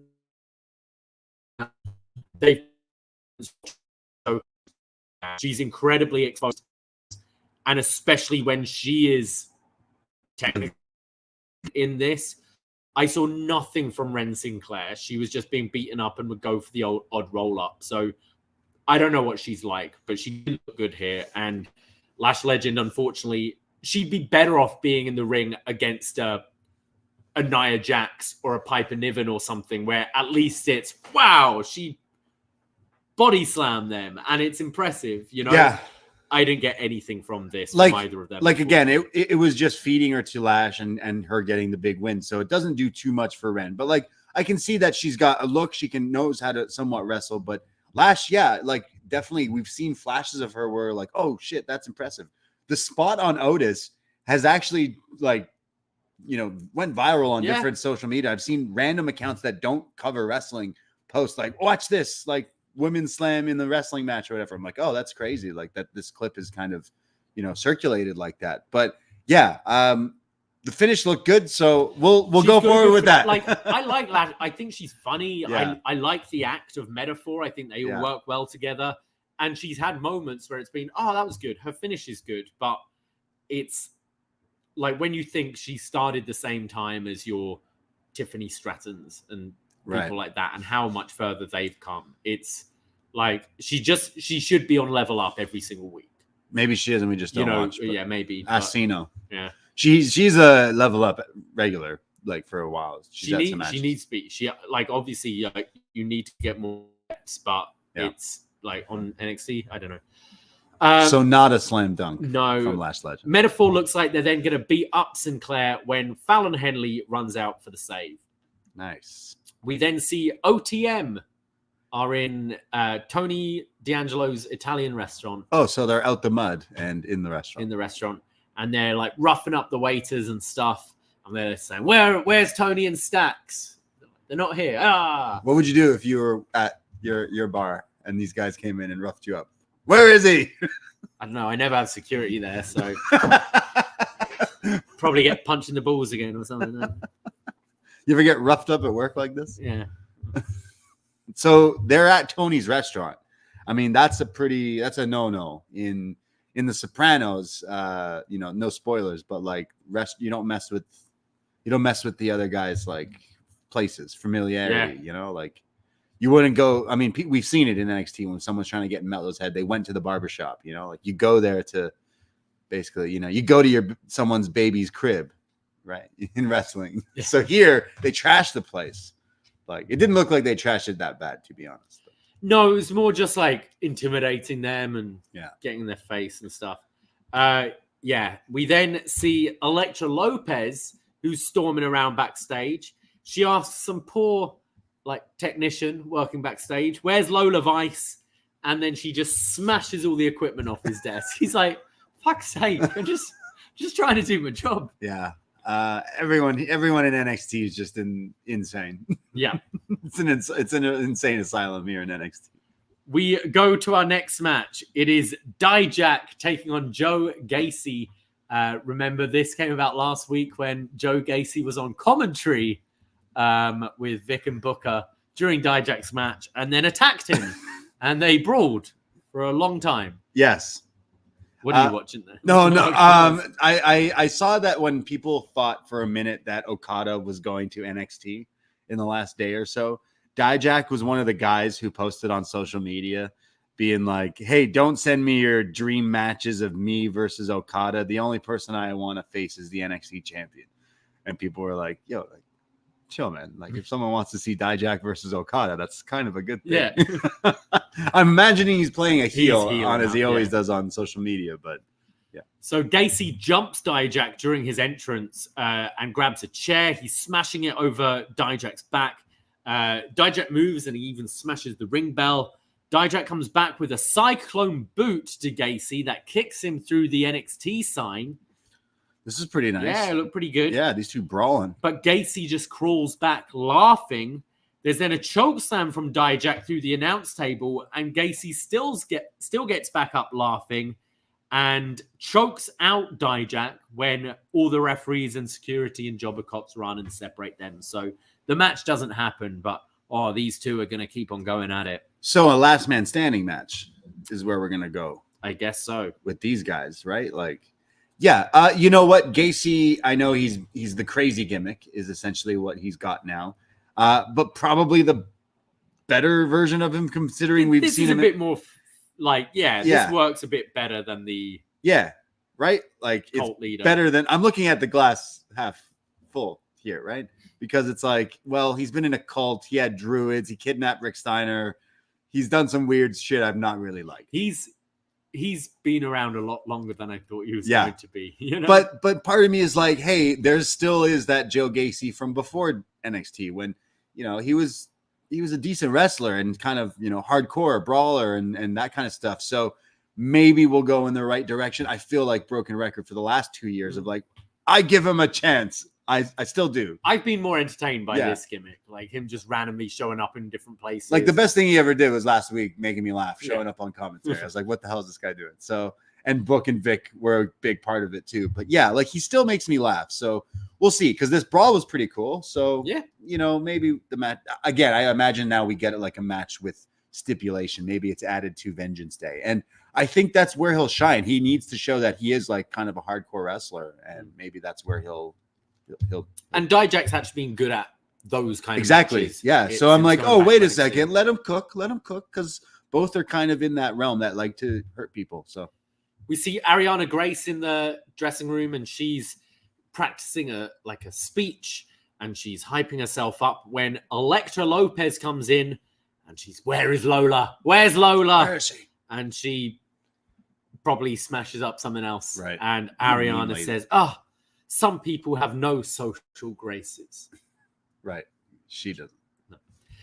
We go to Lexis King, who says he's making his way to the ring saying Bearhill should be grateful for sharing his spotlight, but he's the only one center stage. And we cut to a vignette between Robert Stone and Von Wagner. And Robert Stone's taken him to his old football ground. Where is this in Florida? I don't know where this is. Did they say UCF? I could be wrong. We're Canadian. We don't even watch real sports. Sorry, kids football, essentially what it is. Look, college football, university football is pretty big in high school. It's still kids football. I'm sorry. Yeah. Talk to me when you're in the NFL. Yeah. So, I mean, literal kids show up here. Yeah. So Von is asking, what does this have to do with the Heritage Cup? He goes, well, I was asking that too. we're here to work on your speed, agility, and endurance, which are all things you need to have going for that. And that's where Robert Stone's kids show up. Hey. And they're going to be the coaches for Von. And they scream, are you ready, Von? And Von screams, fuck yeah. They censor it, No. but he does say that. Yeah, he does say that. They let him swear in front of kids. So we see him doing like running. He's doing Jacob's ladder. He's running up the stairs. He's lifting one of the kids over his head. And Stone at one point goes like, here's Oro, think fast. Basically like all the distractions he might go. Throws a football at him. So Von like catches it and just throws it back in his face, which is quite funny. And then Noam's face is stuck to one of those tackling pads. Yeah. Vaughn, and then he runs at it. Yeah. And you hear like the Noam Dar, like him going like, oh, I forget what he says in his Supernova Sessions, but like live or something. Yeah. And he spears it. Great spear by Vaughn. Yeah, good tackle. Yeah. And takes it down. And they say, now you are ready for the Heritage Cup. And Von just yells like Darth Vader in Revenge of the Sith. No. No! His best Hayden Christensen. Yeah. Yeah. Okay, so Vaughn did play in Florida here for the UCF. I was right. For the UCF Knights. And Central Florida. So, I mean, I love Vaughn and I love Stone. And more specifically, love that they brought the kids back because the Stone great. kids, they're hilarious. So this is great. But kayfabe wise, how the hell is football going to help you win in a match that's got like rounds in it and it's wrestling, not football? So I was a little like confused at that, but as much as I want to see Vaughn like win this thing, the part was like him like doing the huddles and it's like, how many falls are there? And he's like, 2 out of 3. I got to beat him. It's like, all right. I always get enjoyment out of his segments. There is like this, there's something quite endearing about Von Wagner. Yeah, and we'll always support Von Wagner, and won't take any Von Wagner hate. Yeah, especially with Stone. So yeah, I'm all for Wagner winning this thing. Hell yeah. Do you think he will? I think he could. Yeah, I think so. We go to our next match. This match I feel has been built up for weeks. Trey Bearhill versus Lexis King. I feel Trey Bearhill looks a bit like you with long hair. You're saying? I'm not gonna lie, I did think that when I saw it. When he first showed up. I didn't want to say it. I'm like, yo, you don't look native. Yeah. You look like just grow your hair out in little plaits. My one grandpa, he was like, I'm pretty sure we're native. We got like these, indigenous roots in our background. So we got him to do the test. No, we're not. Sorry, grandpa. But so I should support my brother, Braid. What's this? Braid Trey? Trey Hill. Trey Bearhill. So Lexis King took this guy out of the thing. Yeah. They have this little feud going, but yeah. So there's a big Beal from Bearhill and a hoe train in the corner, followed by a power slam. Bearhill misses a leaping elbow drop, and then King starts delivering some yes kicks to the chest. And Bearhill's like, come on, is that all you got? Chops him down, does the kind of double hand chops to the chest, rakes the back of Lexis King, which is a heel move, really. It's Hogan would do this all the time, wouldn't he? Oh, yeah, true. Yeah. Okay. Booker didn't like it. He's like, come on, disqualify him. And Vic's like, it's nails. Like, what are you talking about? Like, imagine you got in a fight. Would you ever be like, I'm going to scratch his back? No, it's a very 80s wrestling move. Okay. The back scratch. I mean, the Young Bucks do it for a joke, right? They? Yeah, it's all in a big when spot. You see like Moxley and Hangman do it in their death match. Then I see blood. You're seeing like they've got glass in the back as they're doing it and all that stuff. Yeah, it feels a little dated.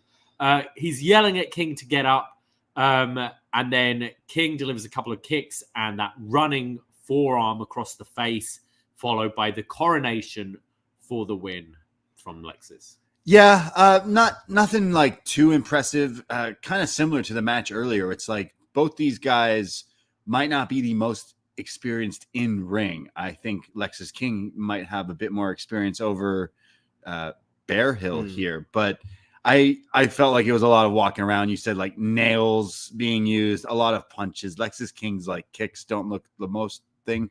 His finishers, I guess, growing on me, but yeah, his wrestling definitely hasn't like stepped up, even in now the time he's been in WWE. So it's like, as much as that is something, I am enjoying Lexis King's character.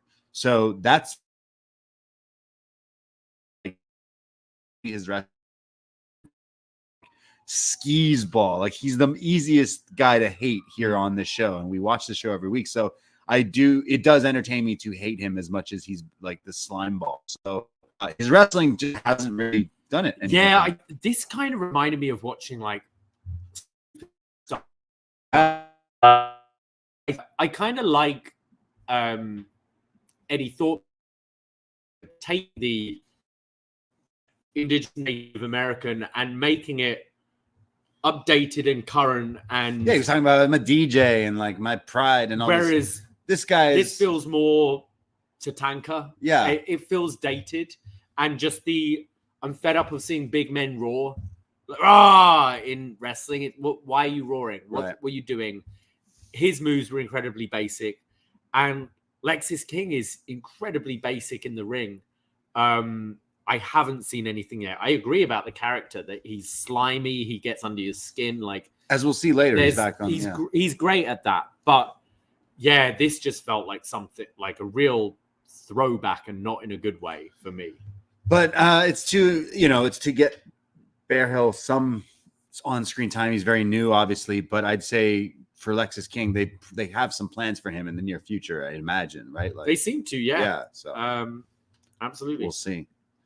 Okay, we then see Melo, who approaches Trick Williams backstage, and he asks him if he's been watching the LWO matches as kind of research and like to get ready for next week. And Trick says, no, not yet. I've been focusing on other things. Melo reminds him to keep his eye on the prize and asks why Trick is fighting Ilya's battles. And he tells him, look, Ilya sees you as a threat, Trick. He moved the championship match. The first time you were meant to fight, he couldn't do it. And then he's moved it onto a night where he knows you're going to have to fight twice. He's playing you like 2K, says Melo. Playing you like 2K. And he says, we saw him do this to Corbin as well. And Trick says, look, Melo, I know you know the game, but I know it too. Next week, we got the LWO. This week, you got Theory and I got Briggs.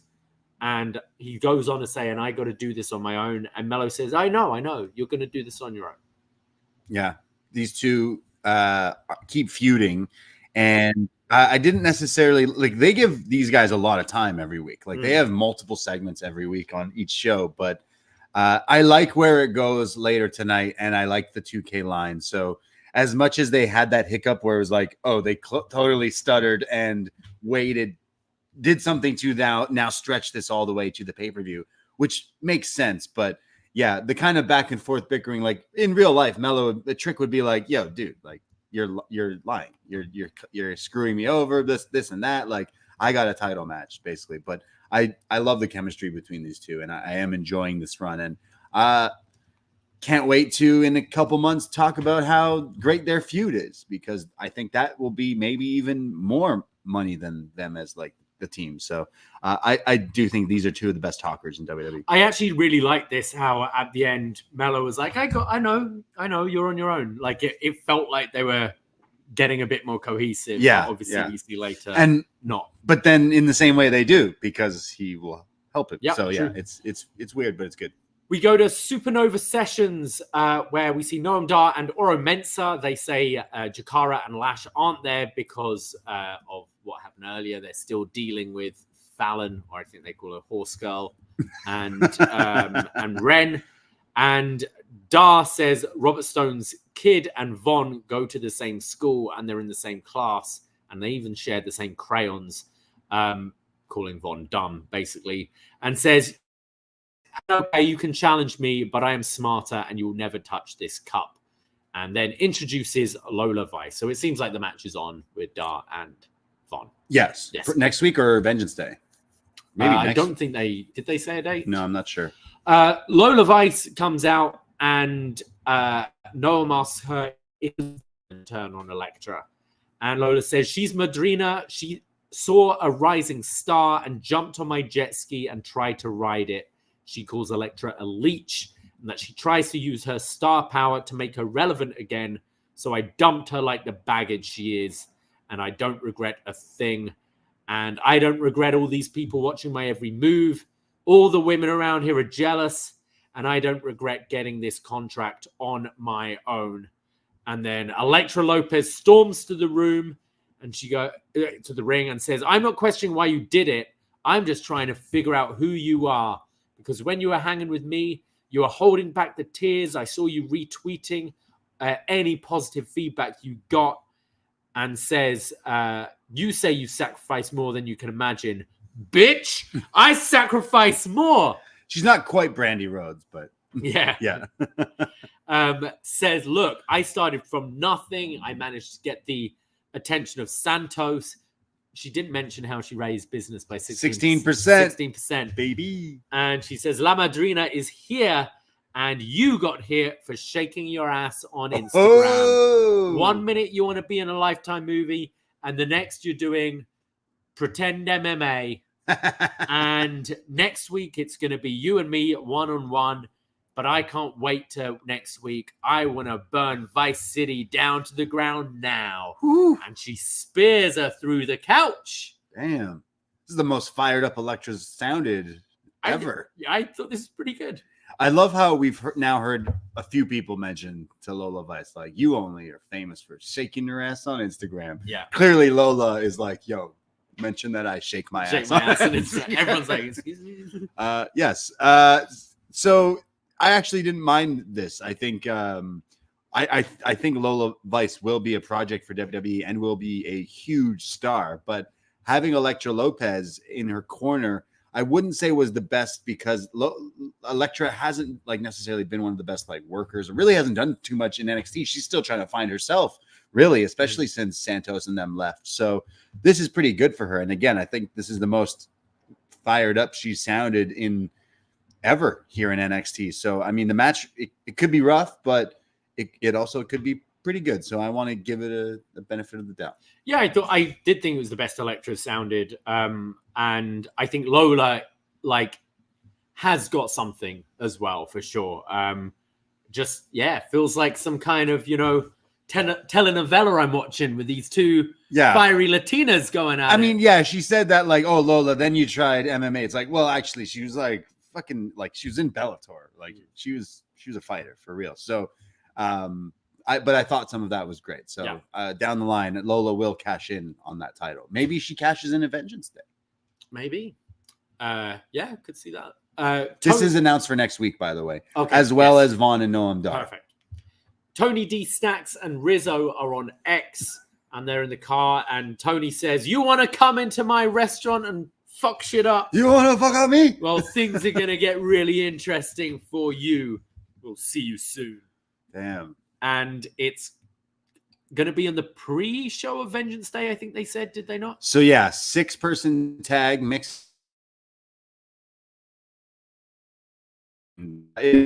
Person tag. I'll see if it is legit for the titles, but yeah. We go to Chase U's classroom and the, what do you call them, bailiffs? The debt collectors. Dancing lobsters? I don't know. Excuse me? That's a joke. Anyone watch the Amanda show, someone will And understand. they, the Repo Man. That's it, right? That's a different wrestler. That's a different show. Yeah, it's a but they're taking away all of Chase U because they're in so much debt. This was hilarious, by the way. Like taking the desks away, the flags, the fucking like marker board, like the board that they like. Oh man, oh this is sad. Riley Osborne says that's his name, right? Yeah. Says his time here was short, but he will remember everything that happened at Chase U. And Andre Chase says, I'm sorry, I failed you. There's like sad piano music through the whole thing. And then he's going, no, not my desks, as the men are taking his desks away. And Duke says, look, Mr. Chase, it's all materialistic stuff. It can be replaced, as one of them takes his MVP trophy away. And he's like, what? What? No, not that. Just a freak out. Without the trophy or university, I will spiral so quick. I have nothing left. And then a guy tries to take away the podium. And Andre's going, no, get your fucking hands off my podium. And he goes, I guess that's it, Duke. We had a good run. Next week, I guess we officially say our goodbyes. Class dismissed. Oh, my goodness. And then, he get the lights turned off. And they walk out of the room there. It's basically... it's like the last episode of Boy Meets World when Mr. Feeney just goes, class dismissed, and turns off the lights. They were going for that for sure. But yeah, this is a big moment in Chase U. I mean, could this be the very end? Dare I say, shall we pour one out for Chase U? I mean, could this be them getting called up?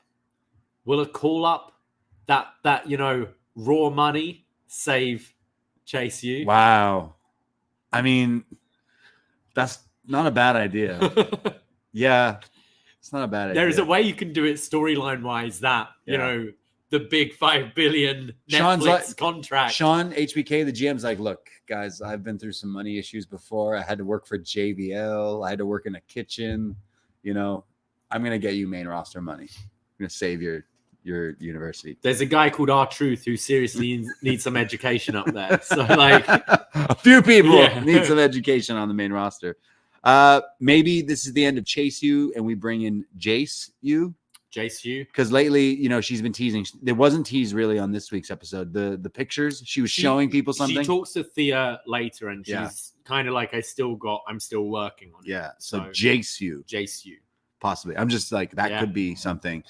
Or it's all found out that Duke is it has to be revealed that Duke was the gambler. I can't believe they've never gone. No, but Andre Chase is admitted gambling. Yeah. It's like, it's weird they never tied it back to Duke. Yeah. And it kind of feels we've been waiting for a sort of the shoe to drop. Yeah. Duke turn or something for a long time and it hasn't. He's just a bit egotistical, but he's a good guy in a way. Or he's like, fuck, I don't have my trophy anymore. He said it himself. I have nothing else anymore. He goes back to being a poker player. Will he player. come back in the Aladdin vest? And then Andre Chase joins him. Yeah. That would, All right. Or Andre's like the one, he goes to Andre like, yeah, you use that money on with me. Maybe the main roster is a better idea, but I don't see that happening. I can't see Chase U working on the main roster, but it's a way of saving the university. We've got to save the uni. Save the kids.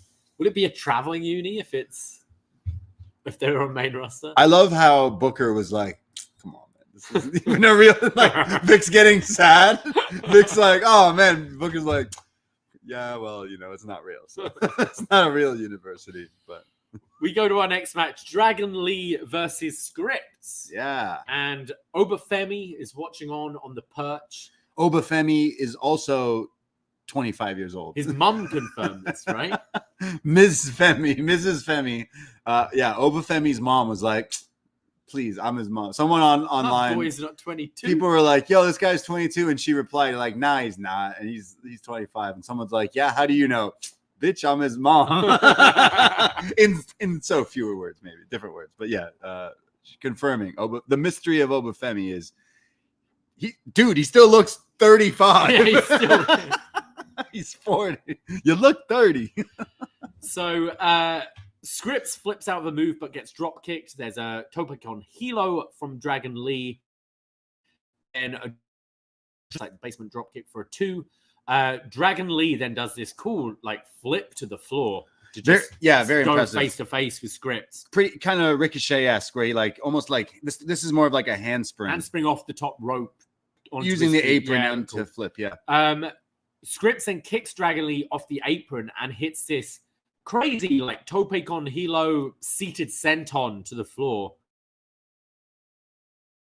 SCRYPTS, some flashy stuff, and the speed he did this in was very impressive. Yeah. Very 96 Rey Mysterio. Yeah, and then hits a Spanish fly right after, which was nice too. There's Aces High from SCRYPTS, and then a Tornado DDT from Dragon Lee. Bronco Nima distracts the ref. Dragon Lee goes for a Liger bomb, but SCRYPTS flips out. And then that's when we get the one-man Spanish fly from SCRYPTS. And this is where Tony D, Stacks, and Rizzo run out. and they're taking out OTM. Rizzo even hits a Lope Suicida to Jada Parker. Jada Parker, yeah. All are brawling, but the match is still going on, and Dragon Lee hits Operation Dragon for the win, the Destino. Yeah. So you know what? Like a pretty fun match for what it was, considering Dragon Lee is very high action paced, like doing flashy moves. But so is SCRYPTS with the whole Cirque du Soleil. But I'm in a gang. I also like wine, and I wear a mask, and I'm a poet. Oh man, I forgot. He's got a few things going on. Yeah. He doesn't dress like he's in a gang. The other two dress like they're in a gang. He's like got like gear made that still doesn't look. He's like got like recycled SCRYPTS gear. I mean, it's just how he likes to dress. But he does, like, I got to give him credit. Some of the moves he does are pretty impressive. Yeah, I thought this was pretty fun. I thought they matched together pretty well. And then, sets up this match where it is non-title, but will be mixed tag, meaning Tony, Stacks, and Rizzo versus Price, Nima, and Parker. We see Obafemi on the perch, gets on the mic and says, "I've made my decision. I'll see you at Vengeance Day." Which was weird because last week he didn't say anything about waiting to make his decision. And it seemed like they were turning him heel. Maybe this is just like, oh, no, we shouldn't be doing that. Yeah. Let's just get the match. Because last week he was like, no, I'm not facing you. Yeah. So it's almost I think maybe they've just called an audible. Like, this guy's popular, crowd like him. Let's just, like, ignore what we said last week. I think we'll get past this match. I think he'll beat Dragon Lee. Maybe he, clean is fine. Dragon Lee is going to be busy back on the main roster. So this will only help Femi. But it seemed like he was less of a heel. Like, oh yeah, I'll give you that match. Yeah, sure. I made my decision. Actually, you're pretty good. Yeah. Or Ava Rain was like, actually, you have to have a match. We see Idris and Malik. They're upset. This is pretty funny and realistic. You ever think of like, oh wow, this wrestler went through all that to get that gear made for one night, and Idris is sitting there sad, holding his dusty polka dot gear, and he's like, I spent hours making this. Yeah. All for us to lose. Feel for him. He's also got his tie on like back to front, like they look disheveled and disappointed. And that's when Brinley Reese. Oh man, here we go again. I'm going to go with Brinley Reese. I think I called like 6 different people Tanner last week. I don't even know if there is a Tanner in this roster, but this was one of them. Brinley Reese? Okay, Tanner. No, wait, don't do that. Brinley Reese. It's Brinley Reese. Yeah. This is the energetic girl. Yeah. Mojo Rawley. This is, Simon Dean, Mojo Rawley, Thea Hale. She runs in and Malik says, why are you so happy? If I was in a battle royal thrown over the top and lost, I can't be this happy. And Brinley says, I didn't lose. You learn from opportunity to have. And I then wrote it in my wellness journal. And Idris says, look, I'm glad you're happy, but Malik and I can't seem to catch a break and we're not going to do any journals. Like, we tried everything. We work hard. We just need luck at this point.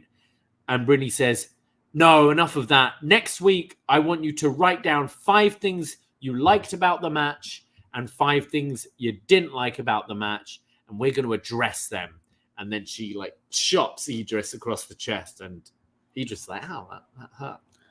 And then Malik says, well, we've tried out everything else. Why not? Yeah. So next week, we'll get results. Do you see her being tied to them semi-permanently? I guess so. Yeah, it gives them... We don't have Brooks, Jensen, and Fallon anymore, so we need a new kind of trio, maybe. Yeah, her and her wellness journal. Yeah, we'll see.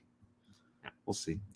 We go to Tatum Paxley, who's in Lyra Valkyria's locker room, and she says, last week winning with you as my partner was one of the best moments of my life.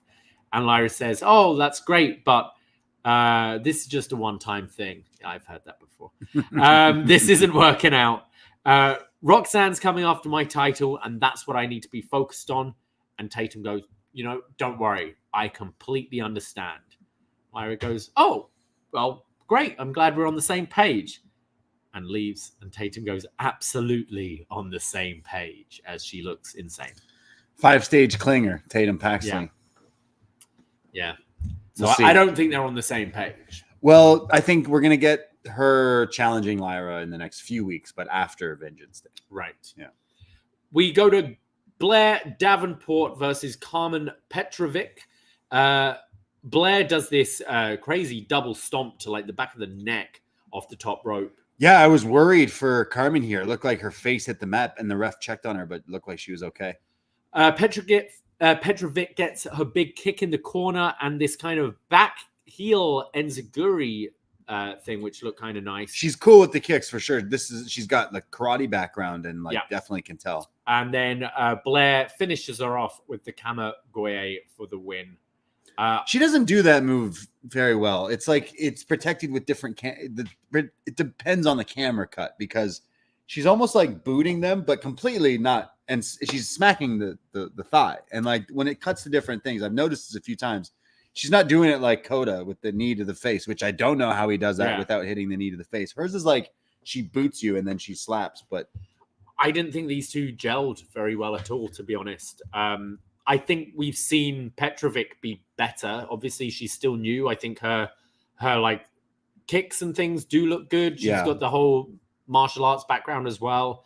But I kind of thought this was a bit sloppy, and I didn't think Blair looked as good as she often does. Considering they didn't seem to gel, I didn't think. Considering Blair's done this for a longer time than Karmen, especially before WWE, it looked as if it was a bit of a struggle.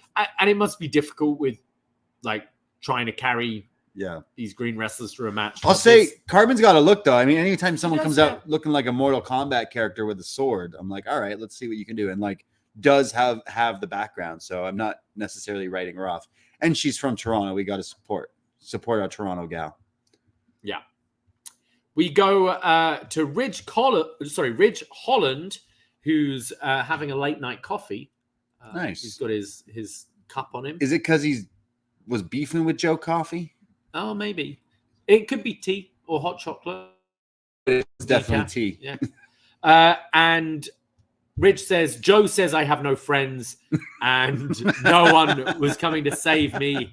So then I got my ass handed to me. And Kelly Kincaid's like, yeah, so why just didn't you ask for help? Yeah. And he goes, I don't want to prove them right. I left the Brawling Brutes to prove myself on my own.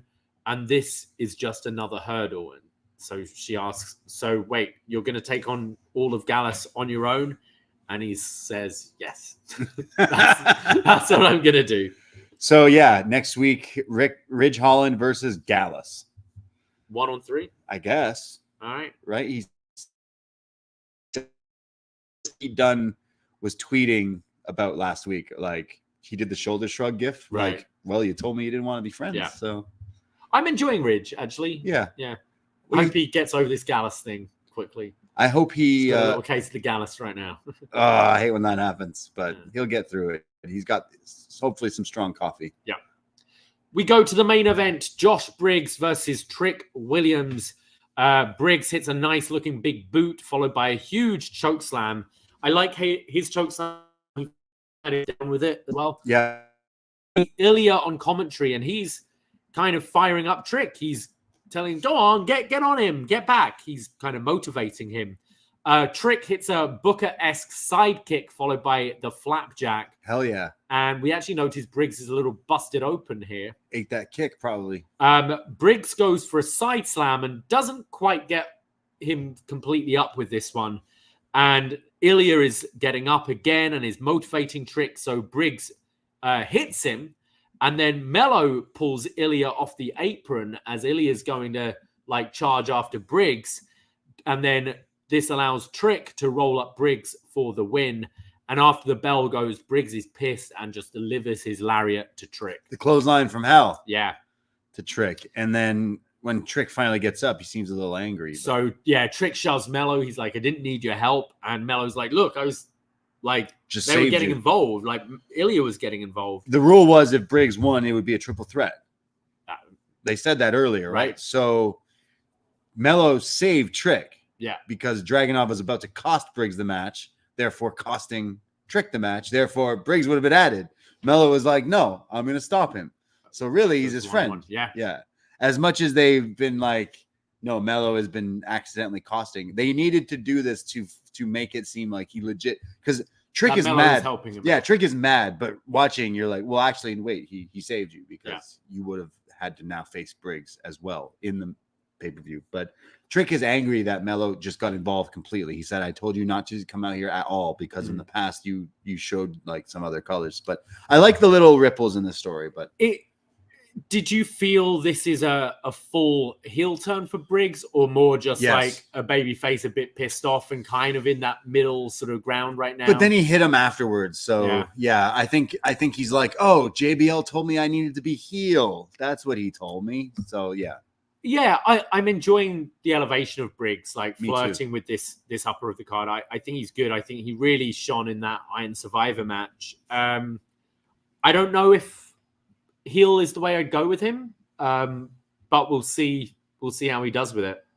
Yeah, I mean, I'd like to see him and Jensen. Definitely, like if he's going heel, Jensen will be like, "Hey, what's going on with you?" And then they have a match or something. I know they just broke him from a tag team, but I was intrigued in that Iron Survivor of seeing him and Dijak as a pair. Right. I thought they're similar, work pretty well together. They're big. They're similar. Yeah, I think there's a better match out of these two. Trick. It's all to set up for the pay-per-view and stuff. So classic wrestling. But I don't know where we go with Briggs, if a heel or babyface is better. But so far, so good. Because like back in the day in Evolved, wrestling was his strong suit. And if you just let him wrestle, that might help get him over. And we'll see, babyface or not. But nice clothesline from Hell. We see Thea Hale with JC Jane. Thea's upset because Chase U seems to be no more. And JC reminds her it's not over yet. We can still do this. There's still hope. And this is when Lexis King, the little slime ball, hey, ladies, comes in and says, legit the words he said. Not like that, but you know. Hey, ladies, says, I can always be a shoulder to cry on. And Riley Osborne comes in and tells him to buzz off. And Lexis says, you'll be going from 0 to hero. And Thea says, you're a 0. He's my hero. I mean, our hero. And then Riley goes, hey, Thea, do you want to be alone with me? Yeah. He asks for some alone time. And she's like, sure. And then JC reminds her to play it cool. Nice. Are we going to see next week of her playing it cool? What, with Riley? Maybe. We going to get a date with these two? Oh, no, I hope not. You don't want dates? No. Oh, okay. Just like it's pay-per-view time. We don't need dates. You don't need dates at pay-per-view time. It's Valentine's Day, even though their pay-per-view is called Vengeance Day, and it's like 2 weeks before. We did have a stand and deliver, which was Duke Hudson, Steph DeLander, Indian Dexter just going shopping, didn't we? Oh. In Dallas. Yeah, never forget. Yeah. Right. Well, we'll see if JC is going to save Chase U. Will it be Chase U? Will the feet picks save them? We're not sure where it's going. But we got another no quarter catch crew video, very similar from last week. We're seeing them do the bridges on their neck whilst like Dempsey doing this bridge on his neck while Drew Gulak is stood on his stomach. He's like jabbing them with kendo sticks in the abs. Could you imagine that? Oh, like think of all the dumplings we ate earlier I know. today. I'll just talk about wrestling. And then like you're just like getting smacked by the kendo sticks and stuff. But the main thing they said here was every match we invoke the catch claw, which means we determine who wrestles. So yeah, their gimmick it's almost is like a Freebird rule kind of. But the house rules, like those guys do. Yeah, like well, it's more just if someone's going to have a match with us, it's we pick like right before who's having. So it'd be like Damon Kemp or what's his face. Yeah, I don't mind these guys. Definitely, I'm loving it's like Drew Gulak's been doing this gimmick for so long and recycled different versions of it like over so long here in NXT. It's like one of the like easy gimmicks to go to. Okay, you'll be the wrestling guys, the serious, but they're shooting it a bit differently, a bit darker, like trying to make it BCC-esque. Yeah, I'd like to maybe move them away from being like defined heels. Yeah, maybe be a bit more BCC and a bit more tweener. I will say though, maybe just because it's been a few weeks and I haven't bothered to quite Google it yet, but please someone tell me when they go no mercy, no justice, or whatever. No remorse, no quarter. Oh, no quarter, isn't it? So like what does this mean? It means like no 25 cents? No quarter. Yeah. No quarter, no bullshit. Is that what quarter means now? Am I like just no cap? No quarter. A quarter, fam. I have no idea. Like it has to be like no shit, right? Like what no does quarter. no quarter mean? Oh, apparently it's from John Wick 4 or something. John Wick 4. No quarter during military conflict implies that combatants would not be taken.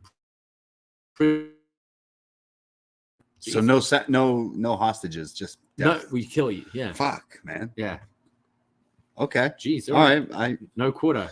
still don't like the name, but it's a name, and I'll get over it. And they'll drop it as soon as they move to main roster, anyways, as they do with everything else in NXT. It was also popular in maritime circles, aka among pirates.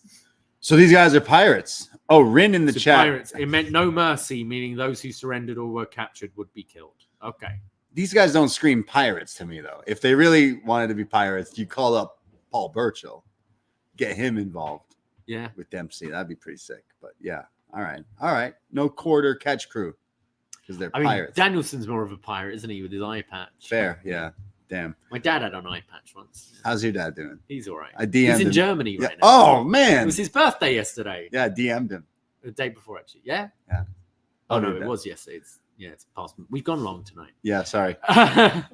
Melo and Trick are in the dressing room, and Melo says, like, Trick's mad, and Melo's like, look, he was coming after you. I helped you out. And Trick says, no, he wasn't.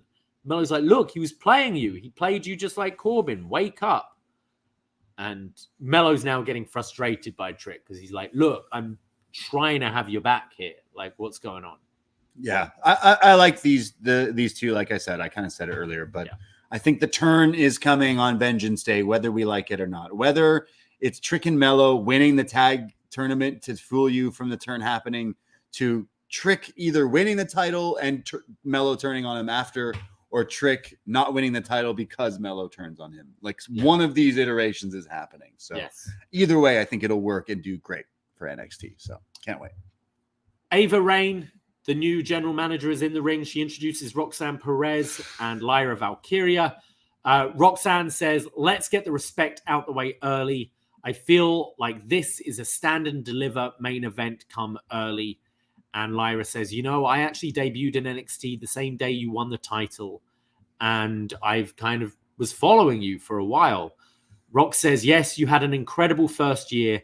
You're the NXT Women's Champion, a Women's Champion in the best division in all of WWE.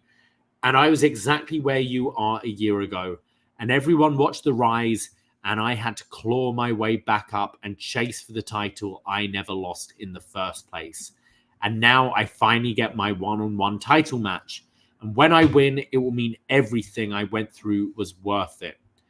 And Lyra says, look, I'm not here to push your buttons. You've had a great run, but I've replaced you at the top. And I know you're bringing the edgy Roxanne to Vengeance Day, but the last person I have to prove that this is my division to is you. And after Vengeance Day, the next few months won't mean nothing. And Rox says, look, I've been there. You're going to lose. And that's when the real questions begin. Is Lyra overrated? Was it too fast, too soon? And some days this crowd, they're going to be with you. And some days they'll boo you. You handle that because it's so easy to handle when everything is going right. But when I become champion, and I will you be able to rebuild yourself the way I did? Or will you crumble? Lyra says, I've always been mentally and stronger than you. Where you crumble, I triumph. I may have been behind you, but after, you will be behind me. And Ava gets in between, goes, ladies, settle down. Gets them to sign. And it seems like a pretty amicable contract signing. And as Tatum's left the ring, as Lyra leaves the ring, Tatum Paxley crawls in and puts Roxanne through the table. Oh. Lyra gets in the ring and says, you get the hell away from her. Be gone. Be gone. And Lyra goes to pick up Roxanne, and Roxanne shoves her off. Jeez. So there we Tatum, Yeah. you weren't supposed to get involved. Thought we were on the same page, same feather. Could you see Tatum costing Lyra? Oh. Going back to Roxy? I don't know if I'd like that. I think I think this match will be pretty good. I think I have high expectations of it. I liked the line from Roxanne being like, realistically, this is the stand and deliver women's title match, and yet we're doing it here. She says that. She's like, we should be fighting at WrestleMania weekend, but instead it's been pushed to here. So we got to do it now, and we're doing it now. So I'm going to beat you. Either way, because think about it. You could have Tiff back in the picture for stand and deliver and facing the winner of this match in a big one more time kind of match. So I don't know. I thought both had some good lines here. I like kind of the content. I think both still are missing something when it comes to their promos. Just a bit of like, I don't know, a bit more oomph. I'm trying to think of the right word for it. A bit more weight to their promos. A bit. They both sound a little nervous, I find, when they're cutting their promos. Yeah, which is normal developmental. But I find I did like the content of it. And I like we're going at, essentially two baby faces. Roxanne is slightly heelish at the moment, but they're essentially two baby faces going at it. And I do think it'll be a good match. I'm a fan of both in ring. Yeah, I do think this will be a banger. So definitely looking forward to this. Weird that they chose this to end the show. But I guess they want to put some oomph on this title match. I imagine they'll do the same next week with for the men's, right? Yeah. But overall, a bit of a mixed bag when it comes to this week's episode. I wouldn't say it necessarily was wrestling strong when it came down to the actual wrestling. Maybe the opening tag match with the Wolf Dogs. Yeah, I'd say maybe that. And Nathan Frazer and Axiom was the wrestling of it. But I didn't necessarily mind everything. We're going into a pay-per-view in 2 weeks. So I'm happy that we're building towards a bigger show. So therefore, the build is working. Like some of the matches, think Obafemi and Dragon Lee. We got that added officially. That's going to be a pretty good match. Even though Obafemi is new to this, he seems like he's going to be the guy in NXT in the next year or so. So looking forward to that. We've also got Baron Corbin and Braun Breaker now in this final. Will they face LWO or Trick and Melo? I think it's Trick and Melo would be the thing. We mentioned Perez and Valkyria in the women's title match, Trick and Ilya, and then this mixed tag thing. So that's 5. I imagine we get something announced next week as well. Yeah, I think it did a good job this week of moving everything towards the PLE. I'm with you. The wrestling wasn't quite there this week. I think it will be next week. I think the Trick Melo LWO match should be really good on next week's show. And I am intrigued by the Heritage Cup match as well. Fun and known. I think it did a good job at building for Vengeance Day. Again, waiting for that Melo Trick storyline to get a little heated. And I mean, they'll peak it at Stand and Deliver, right? Yeah, they'll fight at Stand and Deliver. Yeah, so they've got to pull the trigger at Vengeance Day. I think so too. Yeah, it'll be the old logo in the corner. In the corner, and Melo just shoots him. No, just like attacks him. Like it's gonna be like when, again, it's either gonna be like when Sammy won the title and Kevin Owens just like attacked him, or he costs him the match, and then they fight for not the title at Stand and Deliver. But then that leaves Ilya empty for Stand and Deliver. Ilya Okada. Yeah, sure. Exactly. So that was NXT. Looking forward to Vengeance Day in a few weeks on the 4th there. And a reminder, we will be going live right after NXT Vengeance Day here on the post feed for our Vengeance Day post show. So definitely tune in for that. Take the last train to Clarksville because they're going to be in Tennessee. I wonder if there'll be snow in Tennessee. They better be careful. All right. Yeah. We'll go to some feedback. We always put our feedback thread up on the Poison Rana Facebook group. So give us a follow if you haven't already. And do you want to start, Sly? Go for it, please. We start with Lincoln Loud. Lincoln Loud. I don't know if has he ever written in? I don't know. Sounds like an NXT recruit. First time, long time? First time, long time, Maybe, guess. Possibly. He goes, so Ava's the GM and Roxanne's the ref now? Side note, the Roxanne being the ref thing is a joke on her wearing black and white stripes tonight. She's wearing She wears Beetlejuice quite a lot. Yeah. You should read the next one, though, I think, yeah. It's Magan. Great to see Regal make his return after that calling off period. Ava becoming the new GM is a great move for her as it's become a little down there. The same day her dad joined TKO's board of directors smelled like a coincidence. Gaslighting, pot stirring, and hidden agendas ran rampant with the Melo planting seeds of doubt in Trick's head, and Tatum Paxley being a dark cloud hanging over what should be a hell of a women's title match between Lyra and Roxanne. Match of the night was the tag match between Bron, Corbin, and Axiom Frazer. Axiom got to win a title this year, and there's mileage in him and Frazer staying a tag team. Thank you, Megan, as always. We go to Manny from Pacoima, a really solid NXT. The opening tag match was good. The Wolf Dags. Oh, no, what have I done? The Wolf Dogs. No bread, no water, just meat. I can't wait for that new up-and-coming NIL signee, Okada, debuting against Lexis King at Stand and Deliver.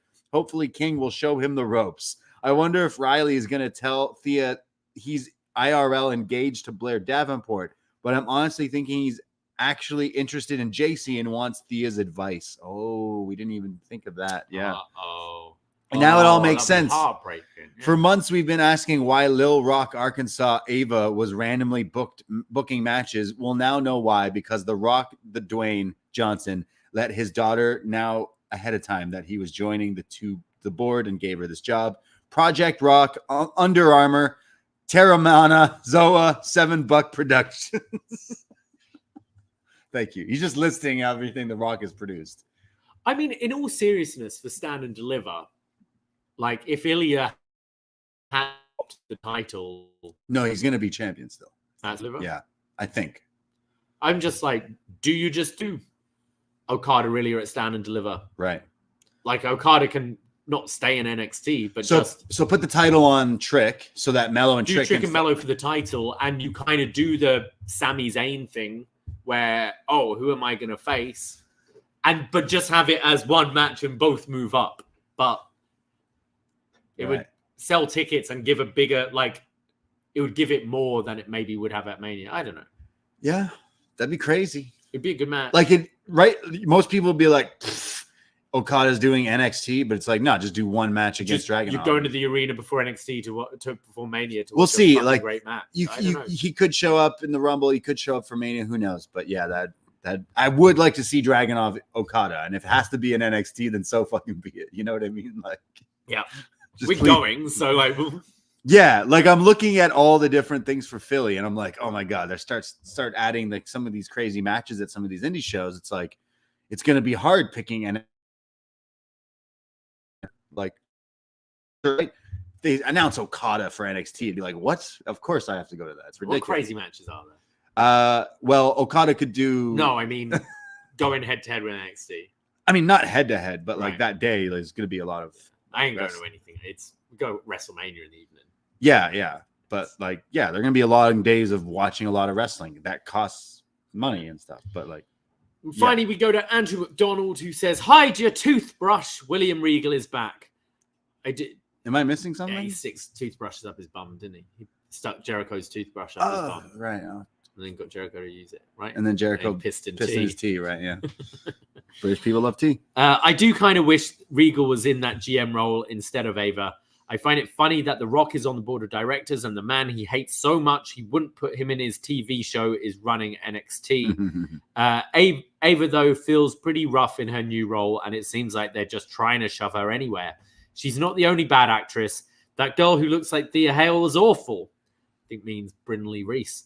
Malik Blade wasn't any better in that segment. I found the main event segment wasn't great either. Why are there so many bad actors on this show? I know it's developmental, but you know who are great actors? Robert Stone's children. They were great, and I kind of want to see them get involved with the Heritage Cup match. Noam Dar could threaten to beat them up. It makes me not want Okada to be on the show. He's already had enough bad gimmicks in his day with the Green Hornet, his balloons, and coming up with the KOPW title. I feel they'll do a deal where he was the one who spent all the money in OnlyFans tips to save Chase U. Oh my god. Anyway, wrestling was okay, but the acting and interviews are rough, especially compared to the main roster. Yeah, you're definitely not wrong, Andrew. It's definitely been something that we've been kind of saying, like certain wrestlers who've been doing this for a while. I look at Edge, Adam Copeland, like he takes acting lessons. He's in movies, TV shows, whatever it be. Like certain wrestlers, like I don't care if you played football and this and that. Yeah, looking the part and being athletic to lift and do these moves is one thing, but like you gotta learn how to talk. You're featured on TV. Like you need to know how to talk. And realistically, it's gonna get you further. Yeah, than of being course it a will be. spectacular Absolutely. wrestler. Like, But like, you think about it, like when you go to high school, at least here, you know, I grew up, you had to take some like public speaking things, and you learn that as you grow up, right? Like, so like it's people do it all the time. Like people go, you know what, I need to take an improv class or an acting class or something to get you. You're on TV a lot. I imagine they do have classes. I know, but when NXT first kind of kicked off, the videos of promos classes would be kicked around, but like it goes a long way. They should really drill in like acting is a big part of this. But I would hope it's not just, you know, Norman Smiley teaching about promos. You know, you should have actual acting coaches who have nothing to do with wrestling. Be pretty sick. Just teaching you how to act. Norman Smiley's teaching me promo. I mean, he, you know, he's training there, but yeah. Great stuff there. Thank you for writing in there. Join the Poison Rana Facebook page if you haven't already, because every Tuesday night when we go live, we read your feedback here like we just did those fine folks. So appreciate it. Appreciate you for listening. If you've made it this far, really appreciate everyone in the YouTube chat here tonight. We'll be back next week on our go home show for Vengeance Day. And then, yes, live after Vengeance Day again here on the post feed. So check that out. Appreciate it. Find us on whatever social media you use at Poison Rana Pod to find us. We do have a Patreon, so support your small time creators and check out some of the podcasts that we are doing. We are in Rumble season mode. So this week, tomorrow, we're recording our Royal Rumble 2001 edition of Reviews from the Six. We're going to be chatting about, I don't even remember who wins. Oh, wait, no, I do. You just think of the Mania and you go, oh, yeah, okay. Yeah. That's who won. So is this Drew Carey in 2001? It is indeed. Wow, can't wait. Yeah. So we're going to chat all about Royal Rumble. This is a good Royal Rumble. Yeah. Last year we did 2000, so that's in the archives there, as well as everything else that we do. Our NXT Arrival review is up there. Our Howard the Duck review with WH Park and John Cena is up on the Patreon. We just did our Von Erich profile podcast as well. So check out all the other stuff that we do. It's only $5, and there's like so many shows, a bonus show every week there on the Patreon. So give us a shot for $5. But yeah, poisonrana.ca for everything else that we do. That's it. We're done. Sorry, we went long, but you know, WWE signed with Netflix and all that. So appreciate everybody out there. We love you. I myself, Braden Herrington. You can find me Twitter, Instagram at the Bray D. And you can find me at Davie Portman. That's it. That's all. Take care. Bye. Be safe and be happy. Royal Rumble. Ahoy!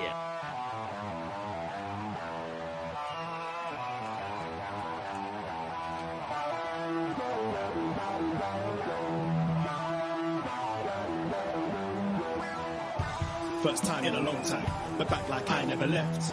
Taking each day as it comes, you know me, I don't read ahead. Watch me burn down everything, BDE on the TV set. When I'm in control on the road, you can never really know what's up next.